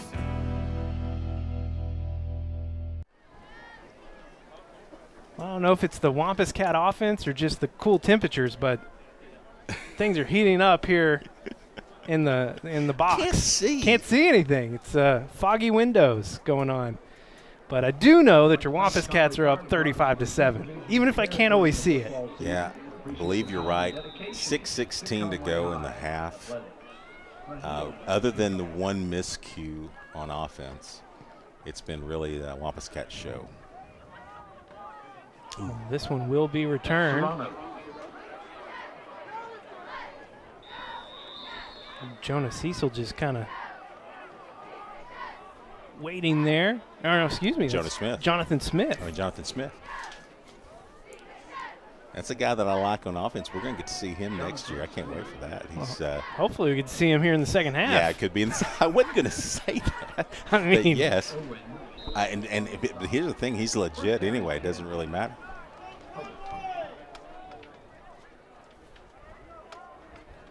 Witchin in motion. They give it to him on the jet sweep. And flashing that speed. Pickup of about 7 or 8 there. And it kind of reminds me a little bit of the Cabot player last year. Braden Jay. Yeah, real fast. You're going to see him a lot in jets. They'll just find ways to get him the ball. A really good player. Very impressed with him. Makes it 2nd and 3 here. Empty again for Richardson. That's picked off. Read so well. Trez Hammond just sniffed that out from the word go. They tried to set up that little screen pass out there, and he just jumped right in front of it and took it back 31 yards for the touchdown. Just high IQ play here from Trez Hammond. He had to look back to see what was going on. He's like, is this real life? Am I running the wrong way? What man! This guy. Once he found the starting lineup, has just absolutely produced. Great job, Trez. That is his 2nd interception of the night, and his first touchdown on the year. Congrats to sophomore Trez Hammond. 42-7. Cats up big. 5:34 to play here in the first half. We'll be back after this on Conway Corp. It began in 1997 with one goal, community first. It grew, reaching farther and farther across the state of Arkansas. Now, we're on the move again, ready to show our commitment to the people of Conway. Ready to continue the effort to revitalize our downtown with a state-of-the-art banking facility. Ready to live out our firm belief that community is everywhere. And now, community is here. Well, just like that, your Wampus Cats up big, 42-7 this time. Defense getting the 3rd turnover of the night, 2nd turnover for Trez Hammond, and this time he just promptly took it back for 6. He pinned the interception on his face mask. Had to look back and make sure that everything was square. Can I proceed forward? Yes, I can. Am I allowed to do this? Stop it, Trez. You're having a huge night, man. Well, pooch kick. Another short kick here. Okay. Hauled in Fair catch made by Cole Carlton. Har-Ber football, 1st down and 10. And this defense hungry for another turnover. 3 so far on the night. They had 4 a week ago at Bryant, which was, let's be honest, was overshadowed by the fact that, well, we had just as many and even more. I mean, we didn't get to talk about that much, but this defense, they really came to play at Bryant last week. I know the final score was what, 18 points, but it was an 11-point game, and we had a chance with 2-3 minutes there to get a score. It's a 2-score game, and we fumbled at the 1-foot line, and they returned it. So that is what it is. But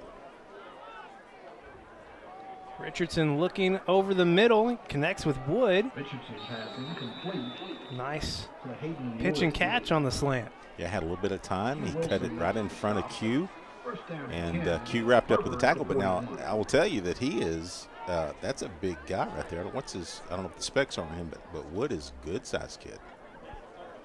He's just a sophomore. Oh, this is the coach's. This is the coach's son. Defense tripping up Carlton on the run up the middle there. It could have been a lot worse. Yeah, I got a few friends in Northwest Arkansas. We were talking a little bit about this guy, and I think even Coach Hughes talked about it. This guy is a legit player. He's, again, really young, sophomore, but you could tell on that throw or that catch on cue, he cut it really nice. 2nd and 9, they'll hand off again, and Kelvin Thomas wrapping up again behind the line. Loss of 1 here. Man, I mean, just some strong tackles by Kelvin. I mean, it's not necessarily that he's just even making the play. He's wrapping them up and throwing them to the ground. It's a very angry kind of tackle, and I am there for it. Keep doing that. Well, it's the last ride for Kelvin. He's going to leave it all on the field. 3rd and 9, Richardson looking deep. Jacoby Wade back there. Just stayed right in his back pocket, and they're wanting a flag, but I don't think that's called for there. That's a wishful thought there. There was nothing. He looked back for the ball. He was stride for stride. Great job by Jacoby there. One of the very few times that they will try to go deep. They got to do it every once in a while. Jacoby Wade defending. 4th down. 4th and 9 on the wrong side of the field, and they'll keep the offense out there. They're going for it. Richardson under pressure. Oh, man. Wade Simpson just shot in there, got put on the ground or got tripped up and was still able to get the sack. All you young folks out there that get to play and practice, and you got to do the bear crawls, this is the reason why you do it.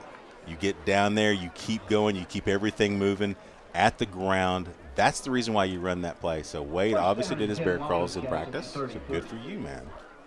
Wade Simpson, he had a heck of a game at Bryan as well. Listen, he's had a heck of a season. He's played lights out. That guy is a player. 1st down, another handoff to Boogie Carr, and Boogie just slicing for about 4 yards. That's a good run right there. You get enough. 4 on 1st down is really good for us. 2 backs there. Des Davidson and Boogie Carr, and Boogie working that left side, flag coming in right in the middle. That doesn't look like a good flag for us. It was a great toss by the official, by the way. He threw it to a spot. Holding. Number 65 is the offense. Yeah, see, that's wrong. Aaron Smith doesn't hold anybody. You and I both know it. That's the most ridiculous. Seems a little unlikely. Now, see, now I don't agree with the call at all. Well, no surprise there. Just because he's the biggest guy. What is that? That's rain. Is it rain? Are you sure? Is that what's falling on our window? Maybe that's part of the problem. 2nd and 16 now after the penalty. All kinds of time for Donovan. Wow, that's backwards. Had a little bit of pressure there at the end and worked his way out of it. Pretty much threw that one away. I've seen Tony Romo do that kind of move where you start out about 10 yards behind the line of scrimmage and you end up about 30. It makes you uncomfortable. He's got the legs for it, don't get me wrong, and he could throw it out of bounds, and it's what he did. But, yeah. 3rd and 16 after the incompletion. Donovan looking over the middle for Jackson Anderson. He has him. And just a perfect throw, perfect route from Jackson, 40 yards for the score. That's about as easy of a pitch and catch as you will see across the middle of the field. I mean, Jackson, that's a route that he has run all year long. But, man, made a great move right at the safety, and it's over. 7 touchdowns tonight for this Conway offense. And we still have 3:07 to play here in the 2nd quarter. Adrian Mejia's been getting a lot of practice tonight. He stayed perfect as well. 49-7. Cats continue to extend that lead back in 30 seconds here on Conway Corp. From day one, Centennial has been there for the people of Conway, the people that teach us, protect us, guide us, and work to make Conway better every day. That's why we've donated over $5 million to local organizations and causes. And we have the same commitment to serving you for life's milestones and everyday moments. Centennial Bank, proud to call Conway and Faulkner County home. A big offensive night for really pretty much everybody involved on the offense. Let's just be honest. Good call out there. Way to stack up those stats like that. He's throwing the ball well. We're running the ball well. Everything's working and clicking. We've had 1 3 and out, I think, all night, and we had a turnover. That's it. There's another short kick here. And this is going to be returned pretty well all the way back to the 40, but looking at Donovan's numbers here, what are they complaining about now? Oh, wow. I don't want him to get in trouble, get 7 out of there. They were laying on top of Chambers, but here's the thing: what you don't want is their chippiness to get in the way of us, because if we get somebody thrown out this week, they can't play next week, and so right, or at least some version of that, I believe. So you got to be careful, stay in the game. Donovan, over 219 yards passing, 4 touchdowns. He's over 2,500 yards passing on the year now. Quick pass out to Wood and Trez Hammond. Wade Simpson right there. Yeah, that's how you do that. Those quick hitches. Okay, if you want to throw that and get 2 or 3, you're going to do that enough, and then you're going to see what happened with Trez Hammond a while ago. I mean, you're going to jump one eventually if that's all you're going to throw. So you can only do it so much. Gain of 3 makes it 2nd and 7. 2:30 on the clock and ticking here. Richardson under pressure again, right up the middle. This time, Zion Williams getting his 2nd sack of the year. Man, this is a good-looking player right here. This guy right here has seen some spot play, and he's seen more and more time as the year has gone on. But I'm going to tell you, look at that 97. That's the kind of defensive tackle you like to see right there. And we should note, I mean, at this point, it's basically our reserves are in. Yeah. Which 49-7, not unexpected. Har-Ber's going to call a timeout here. Minute 54 to play here in the second half. We'll go ahead and take it with them back in 30 seconds here on Conway Corp. When you choose First Security, banking is just the beginning. Here, we take care of each other, making the community we all share even stronger. So people in Arkansas can build a life, buy a home, run a business, and more.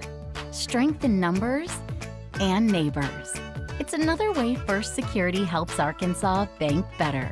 And it's why you should call on us today. First Security, bank better.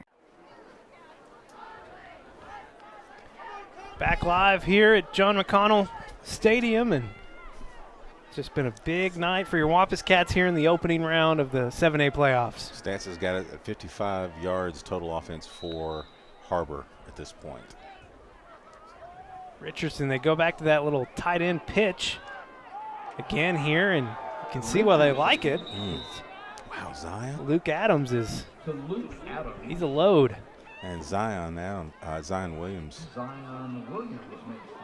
Just, I mean, that's the way you make that tackle.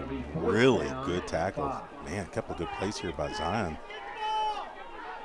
Makes it 4th and manageable, though. That's the one thing that play did. I picked up about 10 yards there. 4th and 5 upcoming, and Har-Ber will keep the offense on the field.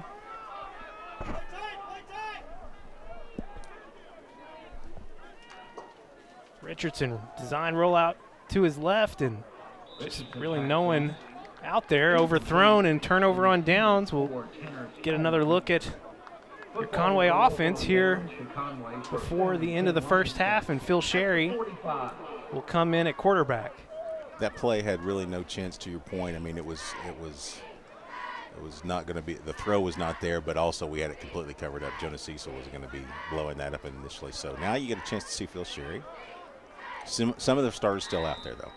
Yep, some still on the offensive line, and Jalen Chambers not a starter, but second running back in. He's still out there as well. Starter in my mind as well too. I mean, this guy is really. I mean, he had went a long time this year without any touchdowns. Last year, that's all he did. He's made up some ground here lately, though. He had a huge run last time we were at home. Pass out in the flats to Omarion Pace, and Omarion making some moves here on the near side. Picks up a couple yards. That'll earn some points from your teammates. They were all about that move. Nice job by OP. He makes a couple of things tonight that we haven't really seen from him. A play like that, a crossing pattern as well. Nice. I love to see that from OP. Makes it 3rd and 3 here, but snap gets out of hand. Phil Sherry gets back to it, and he's going to try and turn it into something. It was going to be a big loss, and instead it's only a loss of about 2 yards. Yeah, Phil, he hasn't got a chance to show it that much this year, but he's a really good runner of the football, very strong. He will absolutely run over you if you get in front of him. This guy's powerful. Going to make it 4th and 5. And they're not going to run another play. They're just going to let the clock run out.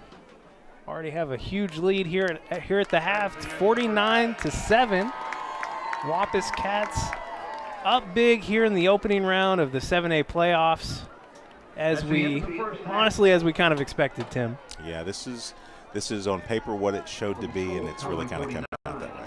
All right, so here coming up in the Conway Regional Health System halftime show, we've got a special little treat for you. It's the playoffs, so that means obviously the regular season is over. And what we like to do this time of year, every year, is we like to gather up the top 10 plays and present them to you. Here's how it works. We settle on the 10 that we want to vote on, and then myself, Tim, and this year we added Jeff Matthews into the voting. Yeah, because we don't agree on a lot of things. Yeah, and we just wanted to mix it up a little bit, and so that's how we come out with these final rankings, and we're going to show it to you here in just a few minutes. But first, the Conway Regional Health System halftime show begins with this break here from Conway Regional. Conway Regional has been the community's hospital for more than 100 years, providing high-quality, compassionate care.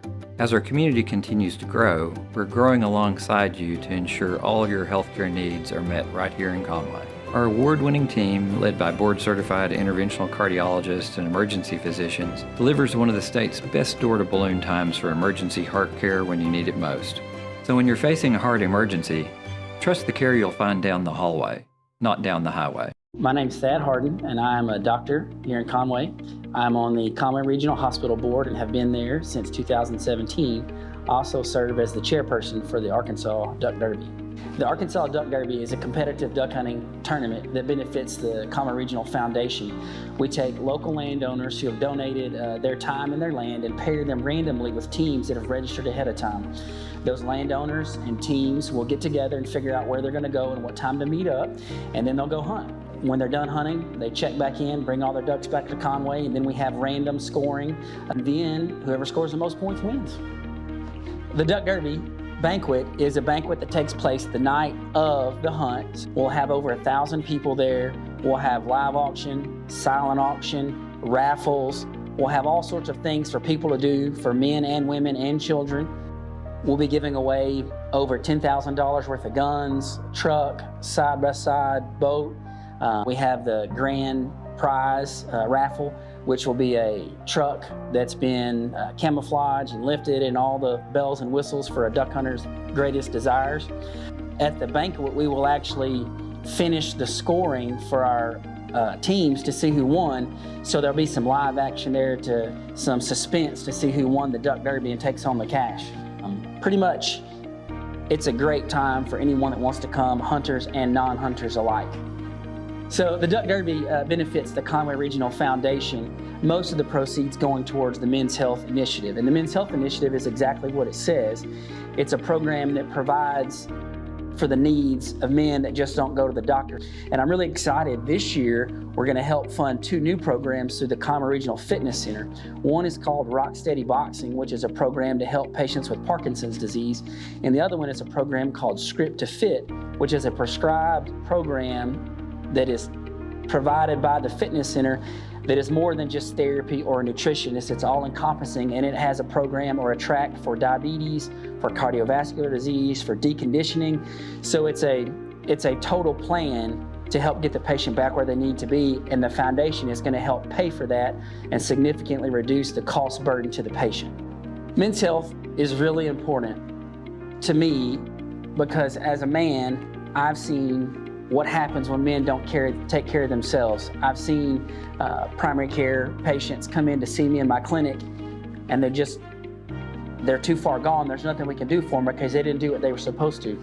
Statistically speaking, we know that women outlive men by about 4 or 5 years, but we also know that in a recent study, the average man was defined as living in poor health for the last 9 years of his life. That's why it's so important to have a primary care physician to take care of yourself, because if you can't take care of yourself, you can't take care of the people around you.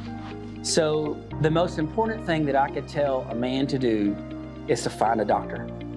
That's step one in all healthcare, is to find a doctor and find a primary care physician that you trust. There are lots of them here in Conway. Find one that you get along with, that you can talk to, that you trust, to take their advice, because that's the person that's going to find high blood pressure, to make sure that you're getting your screenings done, to make sure that you're up to date, to make sure that you're healthy. The Duck Derby is a great way for people to enjoy themselves, to have a great time, but it's also a great way to get involved in the community. We have cash sponsors. We have donation of items for our auctions and our raffles. We need landowners to donate land so that we can take more teams. The more teams we have, the more fun we have, the more money we raise. And all of these things pour back into the foundation, which pours back into our community. There are lots of needs that can be met. All you have to do is get in touch with the foundation, and we will find a place for you to get involved. So if you have any questions, just get on the website or go talk to the foundation. Once you've signed up, or even if you don't, be looking for more information, and the banquet's always going to be the first part of January. We hope to see you there.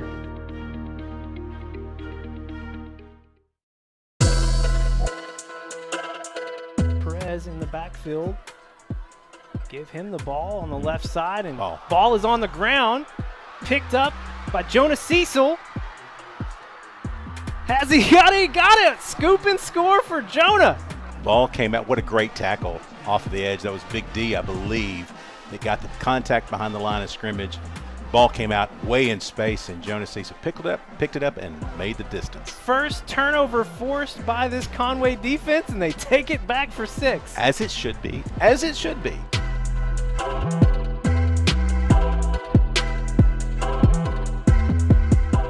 Blocked. It's blocked by Wade Simpson. Wade gonna pick it up and take it home.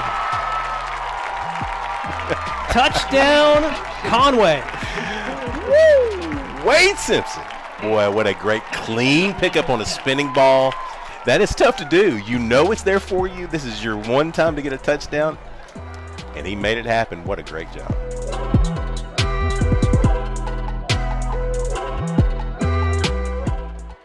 Give it to Boogie. Boogie, spin move, juking out everybody and taking it 15 to the house. Boogie, boogie, boogie, boogie, boogie. What a fantastic spin move. Right there. No more for you. Awesome. That was all awesome. Boogie Carr. Wow.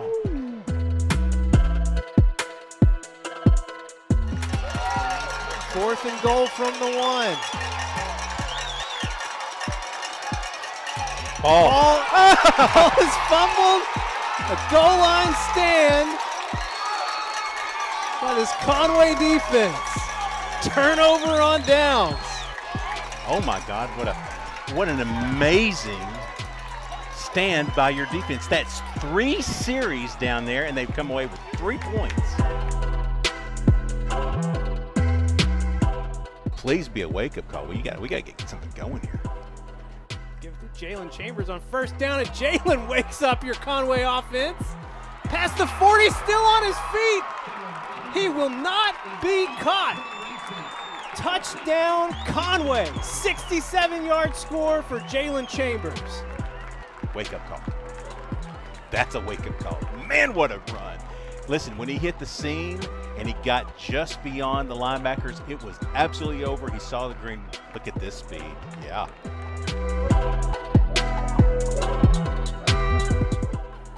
Savoy fakes it again, looking deep this time under pressure. He escapes, but not escaping the second time. Preston Prock with the sack. He's got 3 sacks now in the last 2 games. Savoy looking to his left. Flushed out. DeMarkel got contact first, and then Preston Prock getting his 2nd sack of the night. Savoy gonna keep it here. Yeah. Kesey Stuckett says, no, no, no, no. Yeah, there's none for you. No soup.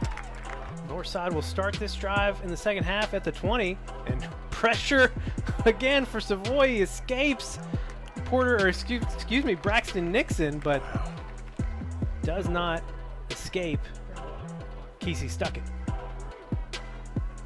Pressure coming again. Drew Canterbury. No hold that time, and Drew with the sack. That's a great play by Drew. That moves it all the way down to the 23. Moody under pressure. Porter Udy get credit for the sack, and Kelton Thomas right there too. Grayson Allen coming in on the blind side. 6 sacks for this defense tonight.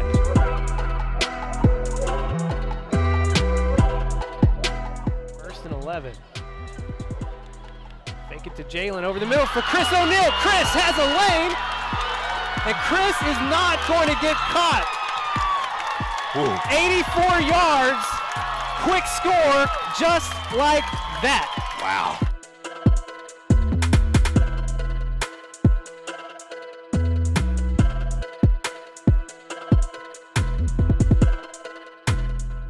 And he's picking it up here at the 50.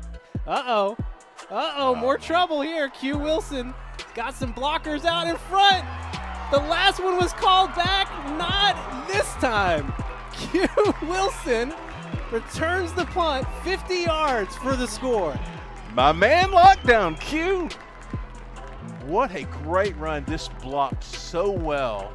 No flags on the field, no yellow on the carpet. Blocked so well all the way down the boundary. Watch this move here. Good kick. He takes Fielded it on off the the bounce. bounce. Watch this from the left boundary all the way across the field.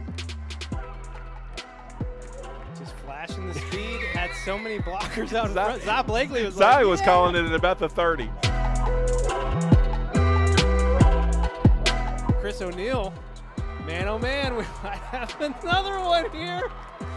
Special teams. You love to see it. Chris O'Neal. Man oh man. Are you kidding me? Back to back? I do not know if I've ever in my life seen 2 back-to-back special teams touchdowns. This is unbelievable. So we picked it up around the 25. Blocked there by Q, of course. And then the way he works it back across Great the block. middle. Smith with a block, kept his balance. Chris O'Neal, stop it. Empty for Donnie. He's looking to his right, lofting it up for Boogie Carr. Boogie, such body control, turns around, hauls it in. 1st and goal coming up for Conway. Oh, that was a sweet back shoulder catch by Carr. What a great throw, my gosh. Brings up 3rd and 6. They give it to Boogie again. What a block. Right up the middle. Boogie cutting it back across the field. Still on his feet down to the 25. Who had that block? That Cole was dirty. Williams. Oh, that was absolutely a pancake block. My goodness. Give it to Boogie on the delayed handoff, and he's got a wide open lane right up the middle. Boogie Carr will not be stopped. 49 yards rushing for Boogie Carr, his 3rd score of the night. Adrian is 2 for 2 on field goals tonight. This one will be spotted at the 22. So a 32-yard field goal upcoming for Adrian Mejia.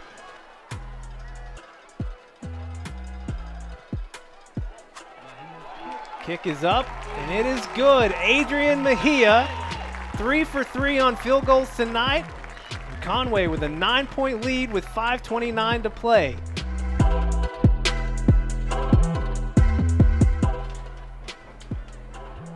Donnie trying to extend the play, looking in the back for Chris O'Neal. My goodness. 13-yard strike from Donovan Omalo in the back corner of the end zone. And Chris O'Neal pulls it down. Oh my gosh, he was standing, it's literally standing as a statue in the corner of the end zone, and I was thinking the whole time, throw it away, throw it away, throw it away. Nah, I got a guy right there. Mercy. 1, 2. Yeah! Beautiful. Nice.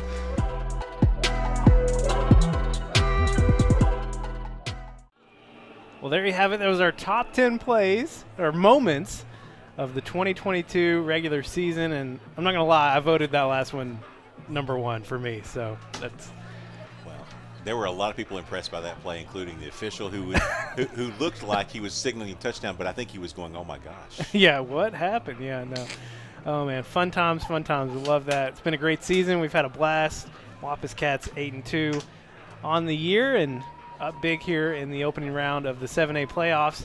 And our friend David Grimes let us know this week. We'll go ahead and pull up this Wampus Cats Sports Hall of Fame graphic. They've announced their class of 2023, Jeff Courtway, Bliss Hendrickson Hildebrand, Bryce Mulder, Robbie Robinson, Stormy Smith, and Robert Wright. And then the team they're inducting this year is the 1967 football state championship team. It's also the last time that Conway High won a football state championship. Wow. Hopefully that changes soon. First golfer, I think, on the list. First male golfer. First male golfer, maybe. Yeah, Bryce Mulder. But, Mary Michael, I know she's in the Wampus Cat Sports Hall of Fame. Oh, yeah. I knew her. I knew her name always, just being around Conway during that time. But I just never had met her personally. And I met her through church not too long ago. And great person. Oh, yeah. Just lovely human being, for sure. All right, let's go ahead and take a look at the first half stats as well, as they've thrown 2 minutes back up on the clock. So getting close to the opening kickoff here in the second half. And it's been Justin King, I think you got these backwards, my friend. Let's just pretend. Let's just pretend for a second, shall we? No. Well, hey, that's the first time that's happened. So no cookie for you. Yeah. Just pretend that the Wampus Cat and the whatever that is, Wildcat, have just been reversed. Yeah, 345 yards of total offense for your Wampus Cats, 65 for the Wildcats, and I mean, again, they're not wired to go very strong offensively. It's very much a pace of an offense that is just nickel and dime, and they just haven't had a lot of chances tonight. Well, with the 4 turnovers tonight, your Wampus Cats have gotten back to +3, which is where they were going into the Bryant game. Right. And then it became even in that game. But, hey, they're back up to +3 on the year. Well, and the only score for Rogers, the only score for Har-Ber was a fumble recovery for a touchdown on a strip. Otherwise, there's just really, they have not threatened offensively yet at all. I don't know. I think they've gotten across the 50 maybe once. But a great job by your defense. And the offense had 1 3 and out, but mostly a great showing. Final numbers for Donovan Omalo, 13 of 18 for 223 and 4 touchdowns. He did cross the 2,500-yard mark. Oh, he did? Passing in the first half. Boogie Carr leads the way with 7 carries and 57 yards and the 1 touchdown on the ground. He is just a few yards short of 1,000 on the year, so he'll have to pick that up next week at Fayetteville. Right. And then Donovan, the 29-yard scamper that was just a work of art. Love seeing that. And Jackson Anderson's got a touchdown in the air. Boogie Carr's got a touchdown in the air. Chris O'Neal's got a touchdown in the air. And Rome Fields, all with receiving touchdowns this evening. So it's been a great night for your offense. The Arkansas Activities Association, which is sponsoring this football playoff game, is a voluntary, nonprofit educational association of some 500 junior and senior public and private high schools of Arkansas. The regulations which guide these events are adopted by the schools themselves and determine the type of program they believe to be most desirable for high school youth. Be a quick second half for your Wampus Cats. That's okay. You know, we had it's a light crowd. It is always a light crowd the first week of the playoff season. Well, can you get with Game and Fish and see if they could change that date? That conversation, A, will never happen, but B, even if it tried, there would be a major – no, the answer is no. Okay. Well, I thought I'd just throw that out there. But it does. It impacts the attendance level for sure. A great broadcast team providing you some coverage if you need to be out closer to the deer woods. You think we're great, huh? Okay. No, well, I was talking about our team, but oh, okay. Take it. Well, that's what I meant. You take it how you want to. Har-Ber trying to get things going with an onside kick to start here, and they do get it. So Har-Ber not letting off the gas any. Yeah, no, you knew the shenanigans would come eventually, and they did. Had our hands team in there anyway, and it just didn't work out. 42 points it's a tall task, considering the clock will be running the entire way.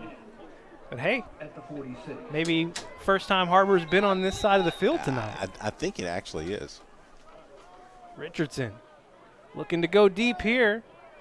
Settles for Witchin here on the near side. And big pickup on first down.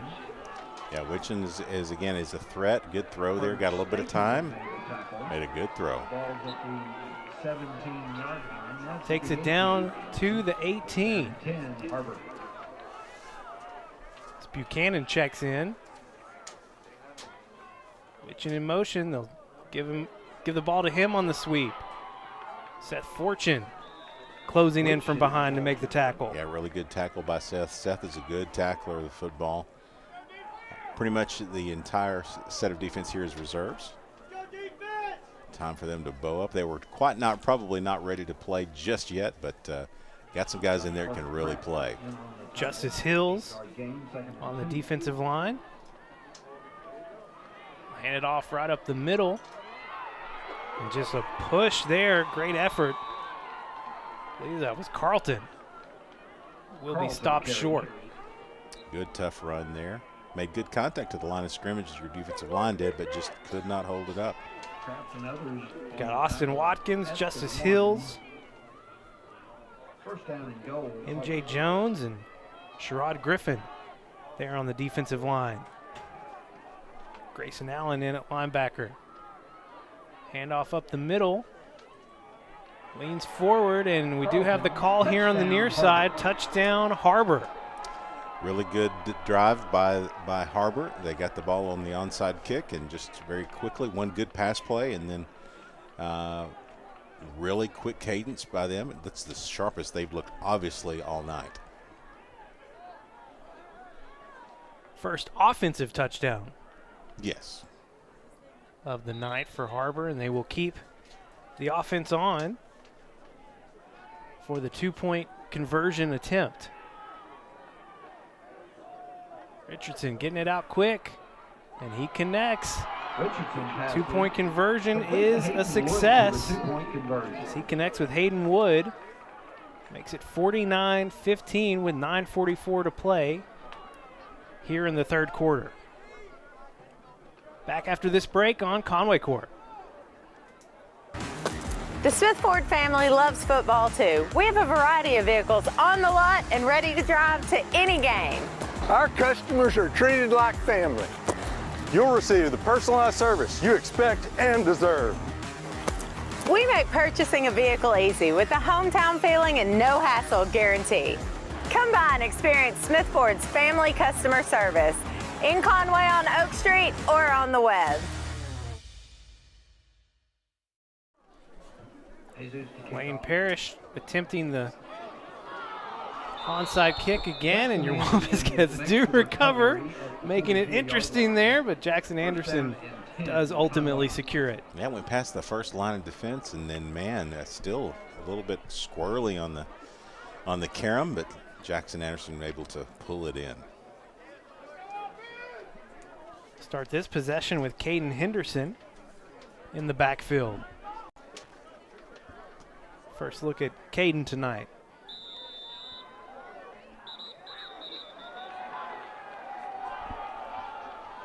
Your Wampus Cat's going to start 5 yards back.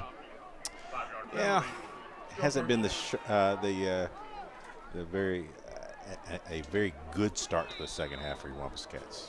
Mason McEwen in at center. Phil Sherry will hand off to Caden Henderson. Caden working that left side, flashing the speed, and gets it back just beyond the original starting point. Listen, we've got the skill positions. We've got a good offensive line. Skill positions are very good with the second team.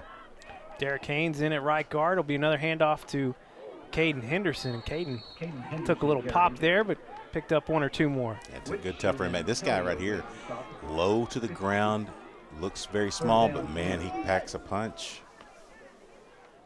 I'll give it to him again. Working the right side this time, and Caden has enough for a first down. See, that's a great push. See, they made contact right at the line of scrimmage, and he continued forward. Small guy, but man, he was really making it happen. Ja'Kalen Croft is in at left tackle for your Wampus Cats, and I think that's Jackson McNair on the other side at right tackle. Des Davidson got his first carry. This is a guy that's not very small. Good running back here, man. Really love his power runs. Fake it to him, try and get it out to Dalen Moten. Dalen flashing the hands and the speed upfield. Great throw. Perfect catch. I mean, all hands, stuck it out there, and then made a great run after the catch. What's this? And it's wet out there, too. Yeah, that's nice. They're going to do it again, this time to Omari on pace, and OP working the sideline. He might have another first down, too. The chain crew having a little trouble keeping up on the far side. It will be another first down for your Wampus Cats. Ball spotted at the 14. Some really good plays tonight by OP. Give it to Dez. Dez working the left side. Dez Davidson in from 9 for the score. That play looked sharp from the get-go. Great fake out really here by Phil. You watch him carry this out real well over to the edge. Great block. Yeah, great blocking. Haynes, and then, you got a guy like this, Davidson, who's going to be one of your key running backs next year, and there's everything to like about this guy. He's strong up the middle, very fast when he gets in open space, and can catch the ball. Over 200 yards rushing on the year, and in for the extra point was Arturo Acosta. We won't get to see him kick, but maybe get to see a little return action here from him as he lowers his shoulder. The high snap will wipe out the extra point attempt. It'll be 55-15. We'll talk more about these new Wampus Cats as we see them after this break here on Conway Corp. We so often anecdotally get from our customers, hey, we've come to your store and it just feels different. And they really have a hard time explaining why that is, what that is, how they feel that way. But I think our customers need to come experience for themselves and understand why Caldwell Cares means something here and why it feels different here and why we're here to help you buy a car, not to sell you a car. And that's kind of our approach.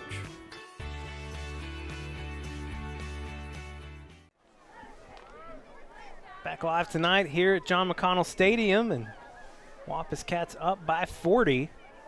7:13 to play here in the third quarter. That's a great drive by the Wampus Cats there. They saw a lot of everything. You had some plays by Caden Henderson, a good throw and catch by Sherry and Moten, and then Desmond Davidson. That's a good cleanup act. Yeah, his 6th touchdown of the year, and now we get to see Arturo Acosta on the kickoff here, and short kick. It's the Wampus Cats land on it. I think they might have. Yeah, they did. Conway getting a turnover on the kickoff. The high kick from Arturo Acosta. Recovered by Zach Colbeth. That's a great play. That was a hard ball to read for Evan Curry, and just couldn't catch up to it in time. Great job by this kickoff coverage. Special teams making it happen again, man. Wampus Cats will start this drive at the 28. Phil Sherry looking deep over the middle for OP, and just led him a bit too far in front. Really good route by OP there. He kept some space. Had a little bit of a step on the they've done that twice now, 2 or 3 times now, where they've cut right there in front of the safety and created that little bit of gap, and the throw's been on time. That one was just a little bit late, a little bit too far in front. Wasn't as clean.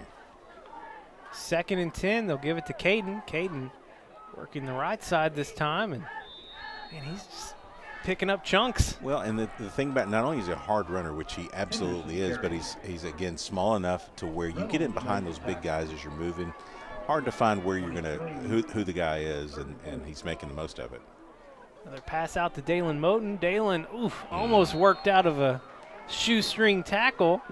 And he will be stopped for a loss of 1.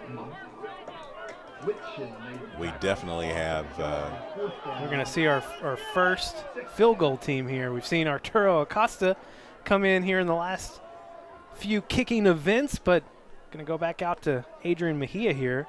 Mejia was 3 for 4 a week ago at Bryant. Wow, this is going to be from 41. Be his longest of the year. And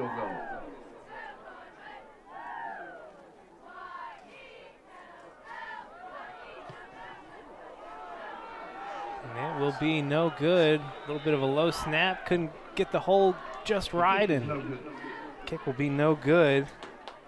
So 8 for 13 now on the year for Adrian. That is a frustrated Keith Thimple right there. I mean, this game you're going to have to, there are very few things you got to really work on, but that's one he's going to want to really get into, because we're going to need that kick. I mean, he hasn't tried one from 41 yet, or hasn't really had a good chance to do that. And you want to show the coach that you can do that, and just all the mechanics weren't there. Noah Files and Carter Stapleton checked in the secondary at the safety spots. RJ Chapman in at corner here on the near side. I think Trez Hammond's still playing the other corner spot. Well, he hasn't had a lot of time. I mean, he literally. But actually, no, I think that's KJ Neal. It is. That's KJ Neal. I was about to say, well, he hadn't had a lot of time, so it would make sense. But 2nd and 10, they hand off to the backup Hudson Brewer, and Brewer making the defense play, but KJ Neal chasing it down from behind. I'll tell you this, KJ Neal got a little bit of speed on him. I mean, he closed from way back. John Carter Kraft checking in at safety. In at linebacker, John Paul Saxton. They have most of their starters still in the ball game. It's a 40-point lead for your Wampus Cats, 4:20 and ticking away here in the 3rd quarter. Handoff up the middle again to Brewer. Brewer carry. Over in North Little Rock, Charging Wildcats have taken a lead, 14-7.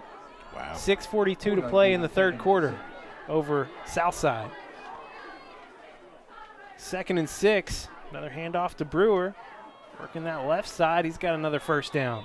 Brewer carry. Good tackle out there again by Seth Fortune. Looks like we got a Wampus Cat down. Yeah, we do indeed, out near the 25. And we'll go ahead and take a break as they tend to him. We'll try and figure out who that is after this break here on Conway Corp. Transform your internet experience with Conway Corp Managed Wi-Fi, powered by Plume. Full-strength, uninterrupted Wi-Fi everywhere in your home. Multiple devices, maximum streaming and uploading. Installed by our experts for peak performance. Buffering? Over. Dead spots? Gone. Easy controls manage your smart devices. and advanced security keeps it all safe. It's the smarter way to Wi-Fi. Conway Corp Managed Wi-Fi. Upgrade now. Conway Regional has been the community's hospital for more than 100 years, providing high-quality, compassionate care. As our community continues to grow, we're growing alongside you to ensure all of your healthcare needs are met right here in Conway. Our award-winning team, led by board-certified interventional cardiologists and emergency physicians, delivers one of the state's best door-to-balloon times for emergency heart care when you need it most. So when you're facing a heart emergency, trust the care you'll find down the hallway, not down the highway. Still been trying to figure out who that is. I think it's 95. Well, we don't have a 95, so. Is that MJ? Trying to get a better look here. Covering up those numbers. Yeah, I got a hold of the wrist or the elbow there.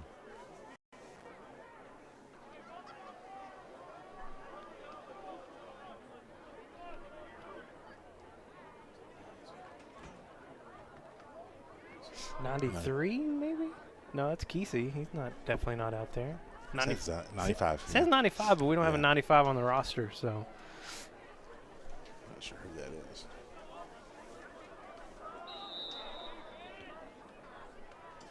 First and 10. Malik Williams. Another big pickup on first down here for Har-Ber.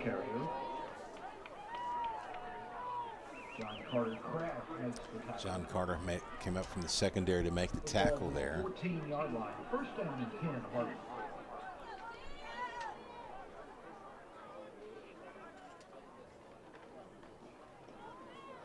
Just working that ground game, and Carlton slipping away. Touchdown, Har-Ber. Another touchdown here for the Wildcats. 2 scores for Har-Ber here in the second half.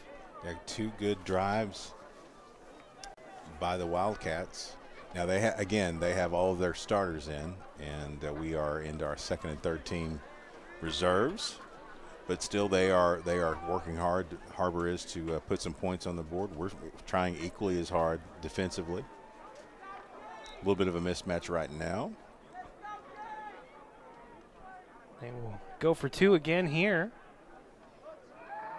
Richardson has it wide open to Luke Adams on the left side, and 2-point conversion is good. It's going to make it 55-23. They cut into the lead a little bit more again here. We'll go ahead and keep it here. Taking a look at some of the scores around the 7A tonight. It is 14-7 over at North Little Rock. Southside is driving, though, so the Mavericks trying to tie things back up over there. And they've got a really good quarterback over there. I've watched enough film prepping for this game. He's a really good quarterback. They could score, but boy, North Little Rock's defense, as we know, is pretty good. Going for the onside kick again. They're gonna get it here. That was Ashton Stewart. Got by our first line. And Stewart just snuck back there and hopped on it. Well, I mean, and so that's a case of you've got to go get the football, and we were waiting for somebody to make the play, and that just didn't happen. That's one of those that you've got to come up and make the play. You can't wait for the ball to come to you because they are flying to get it. So it gets past the first line, but there's nobody there. Second line never showed up. Well, it's a 4-score game, if you want to look at it that way. 32-point he's wide open lead, and they're going to get a little bit closer here after the big pass to Luke Buchanan. Yeah, that's a big play right there. He was wide open down the center. Tackle was made by KJ Neal. First down and goal, Har-Ber. Going to make it first and goal from the 3.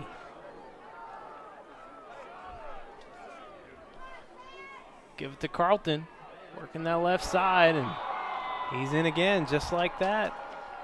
Har-Ber puts another score on the board. 55-29. They cut into the lead again. That is going to be interesting because that'll force, more than likely, may not, but it could force us to put some starters back in just to keep this thing at the manageable level. That's the risk that you take when you start the second half in the mercy rule, that a team can kind of get some momentum. They convert on the 2-point conversion again. That'll make it 55-31 now. Lead down to 24.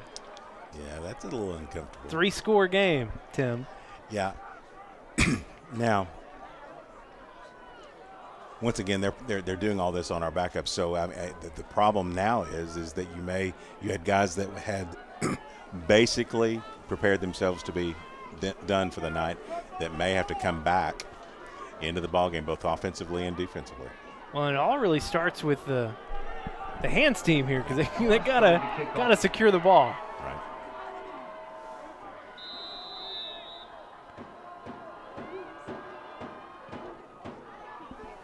Rome Fields will secure it. And Wampus Cats will take over near the 45. Still going to keep number 2 offense in. Well, they've been moving the ball. They moved the ball fine, yeah. We've kind of bogged down a couple of times closer to the red zone, but moved the ball just fine.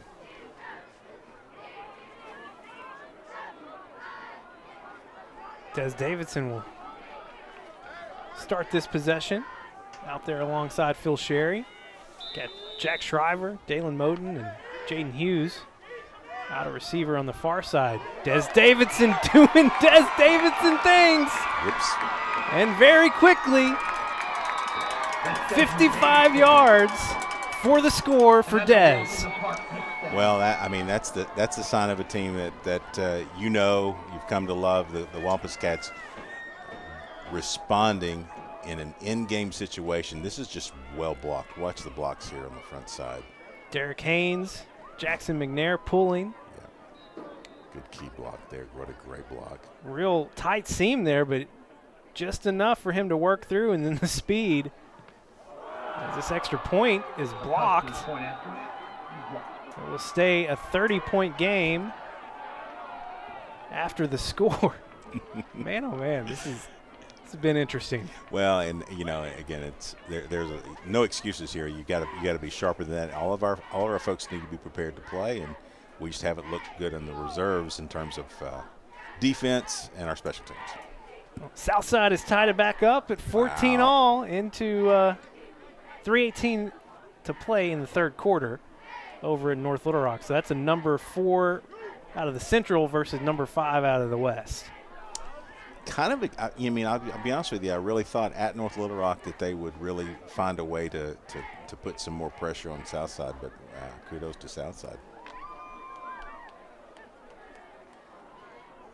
They will send Acosta back out again. Last kickoff, Wampus Cats were able to recover on the pop kick. High kick. Man, for a clock that supposed to run all the time, this has been the longest third quarter. I know, the longest sportsmanship third quarter we've ever seen. Costa putting it in that same spot over there. Thought he called for the fair catch, but it's running like he didn't. Buchanan. Wampus Cats and the official kind of got tangled up on that far sideline. I'm not sure exactly why Har-Ber is yelling, but. And look at this, Tim Roach. You are seeing some starters back out there. Yeah, they're tired of that. So it's a mix now. You've got Ty Faison, Watkins out there. I see Wade Simpson. Nixon. Here comes Zion. Ben Chandler, I think I saw number 6 out there as well. Hudson Wallace back in. Jonah Cecil.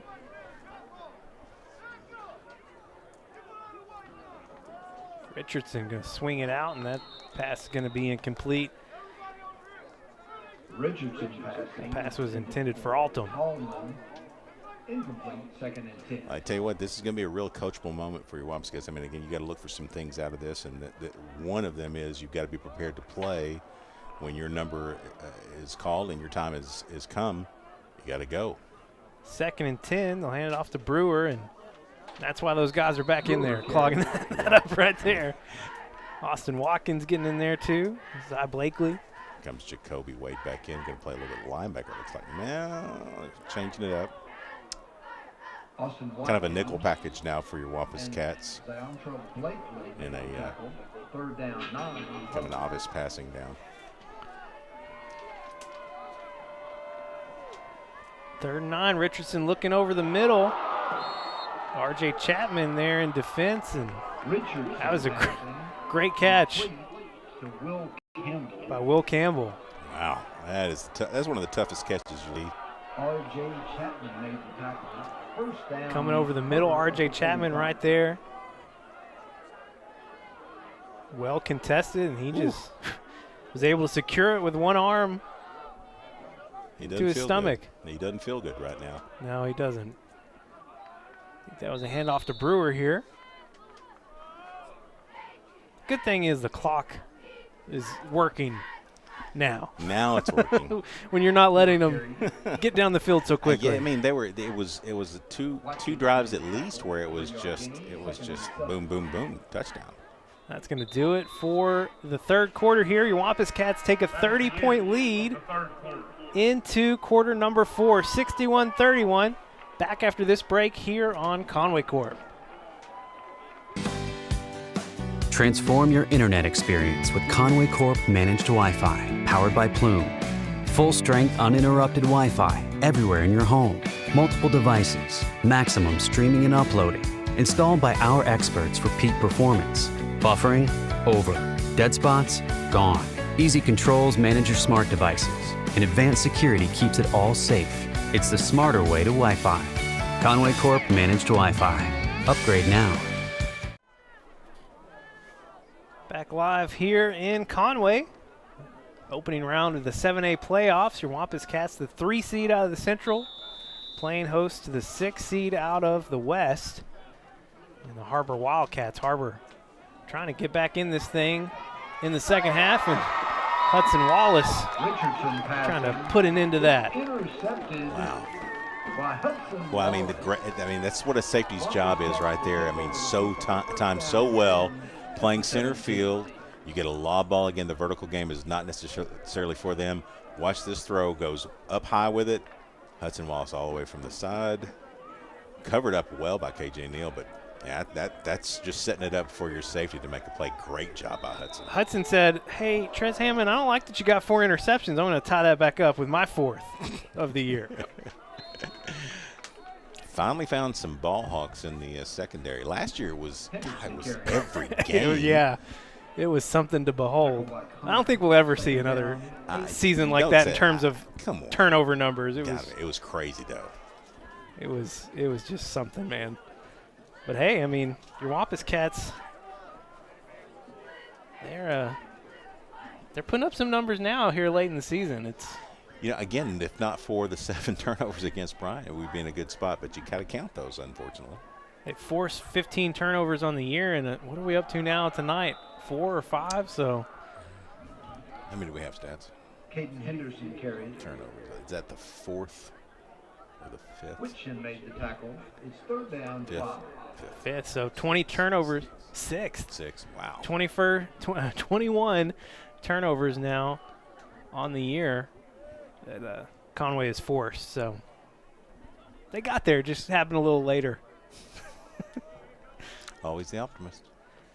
3rd and 5. They try and set up something here to Caden Henderson. And Caden says, yes, 1st down and more. That was one move. Good little screen pass here. Love this.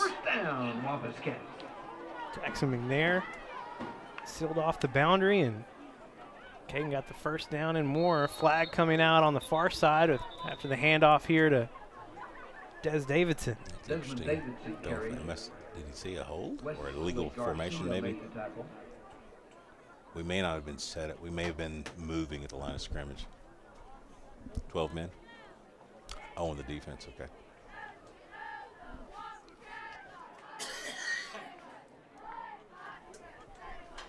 Good call, Stats. You saw it through the fog. Nicely done. So not against your Wampus Cats. We'll take that. Yeah. Legal substitution on the defense. 5-yard penalty. We'll replay first down. Not that it really matters, but there's a line of nice sized rain coming. Man, I hope we can get this done before that. Me too, because I don't want to drive. I don't want to drive home in it. Yeah.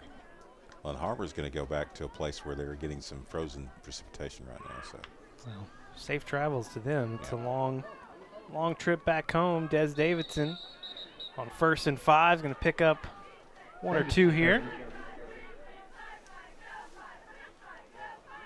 Urban. Keith Kelly letting me know that we have dipped under 50 now tonight. It's 47 degrees. Wow. Yeah, it's a little chillsome. And the rain, there's a fine mist out there. It's none too happy for the folks that have managed to stay. Yeah. Yes. 2nd and short. It's going to be 1st down after that penalty. Oh, he's trying to show me that we have snow in the forecast at 1 a.m. Yeah, that's what I'm saying. It's happening on the western side. I mean, again, Har-Ber folks have got to drive through that, and I hate that. But Correction. First down. I don't want any snow here either. Hey, listen, the second offensive line, led by Mason McEwen there at the center spot, they've done a great job opening up some holes for your running backs. Another give here to Des Davidson, and Des picking up 8 on that delayed handoff. I'm telling you, man, they're doing a great job. Speaking of centers, if you didn't get a chance to see our interview with Cole Smith in the pregame, go back on the YouTube or back home in Conway if you're watching on Conway Corp.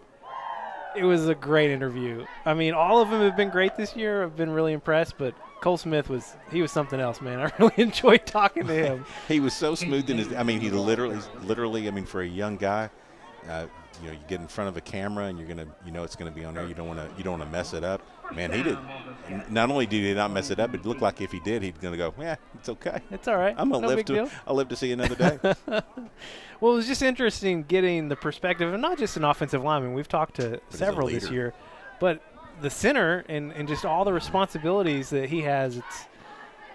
It was fun. Phil Sherry looking over the middle for Dalen Moten and pass a little bit low. Falls incomplete. Yeah, right there. Yeah, but not only as a center and all the responsibilities, but he's also a leader. You can tell by the way he talks that I'm guessing that what he has to say carries a lot of weight on the offensive line. He said he's more of a silent leader, but you can tell it was very well spoken. Enjoyed that conversation a lot. I mean, Coach Fimple's got to be so proud of his guys that have come in for those interviews.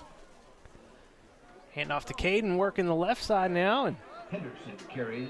And he just hard to get down. I mean, he's a smaller guy, smallest running back in our top 5, but dude, he just keeps those feet moving. Now he is. What's it y'all coined with Manny a couple years ago?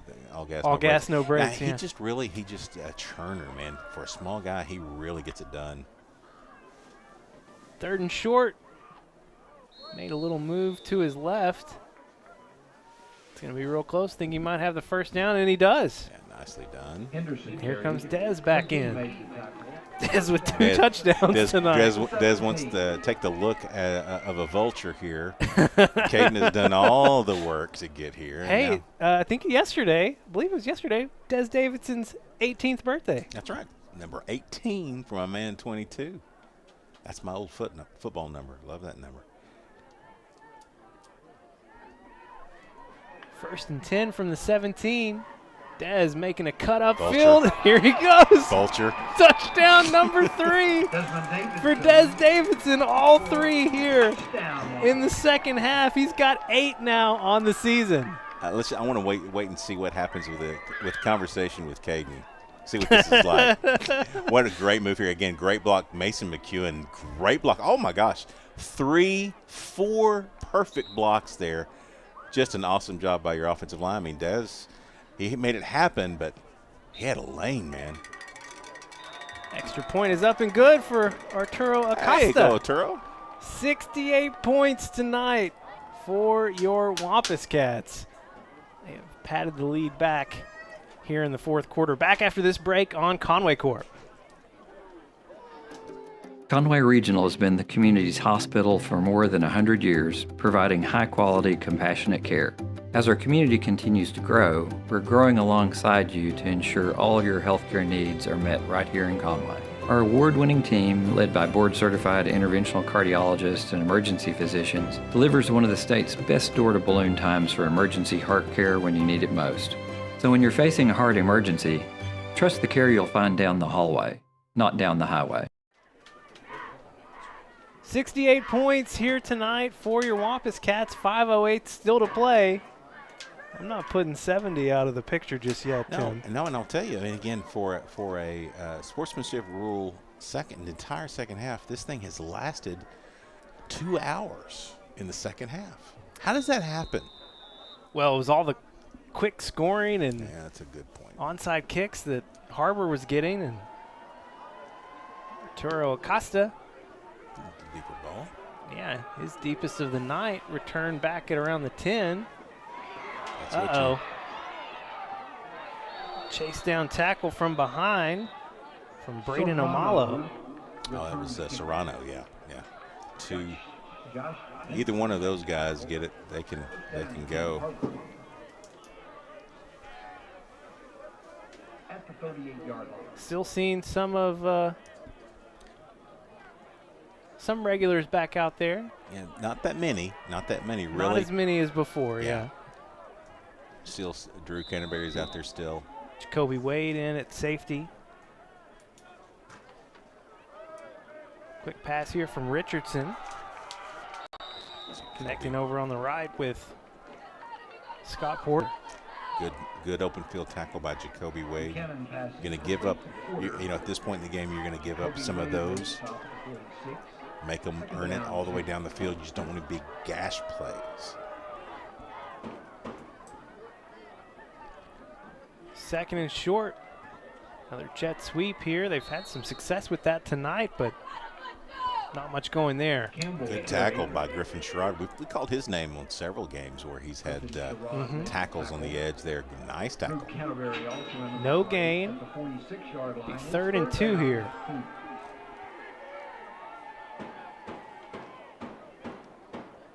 Hand off. Again on that right side, they will pick up the first down. Cole Carlton, senior running back for Har-Ber. Seth Fortune and John Carter, on the tackle, but just enough really to get the first down. They're doing the things they need to do to move the ball, but we're going to give them a little bit here and there. Just make them earn it.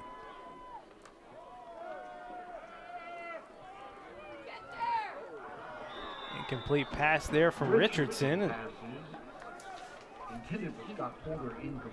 Sam Seifert checking in alongside Darmonte Purifoy. That was a case right there where John Carter slipped on the cut, so the field getting a little bit slick out there. Under 3 minutes to play.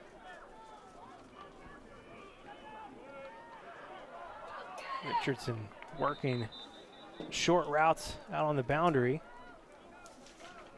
Richardson passes complete to Will Campbell. That was Will Campbell again.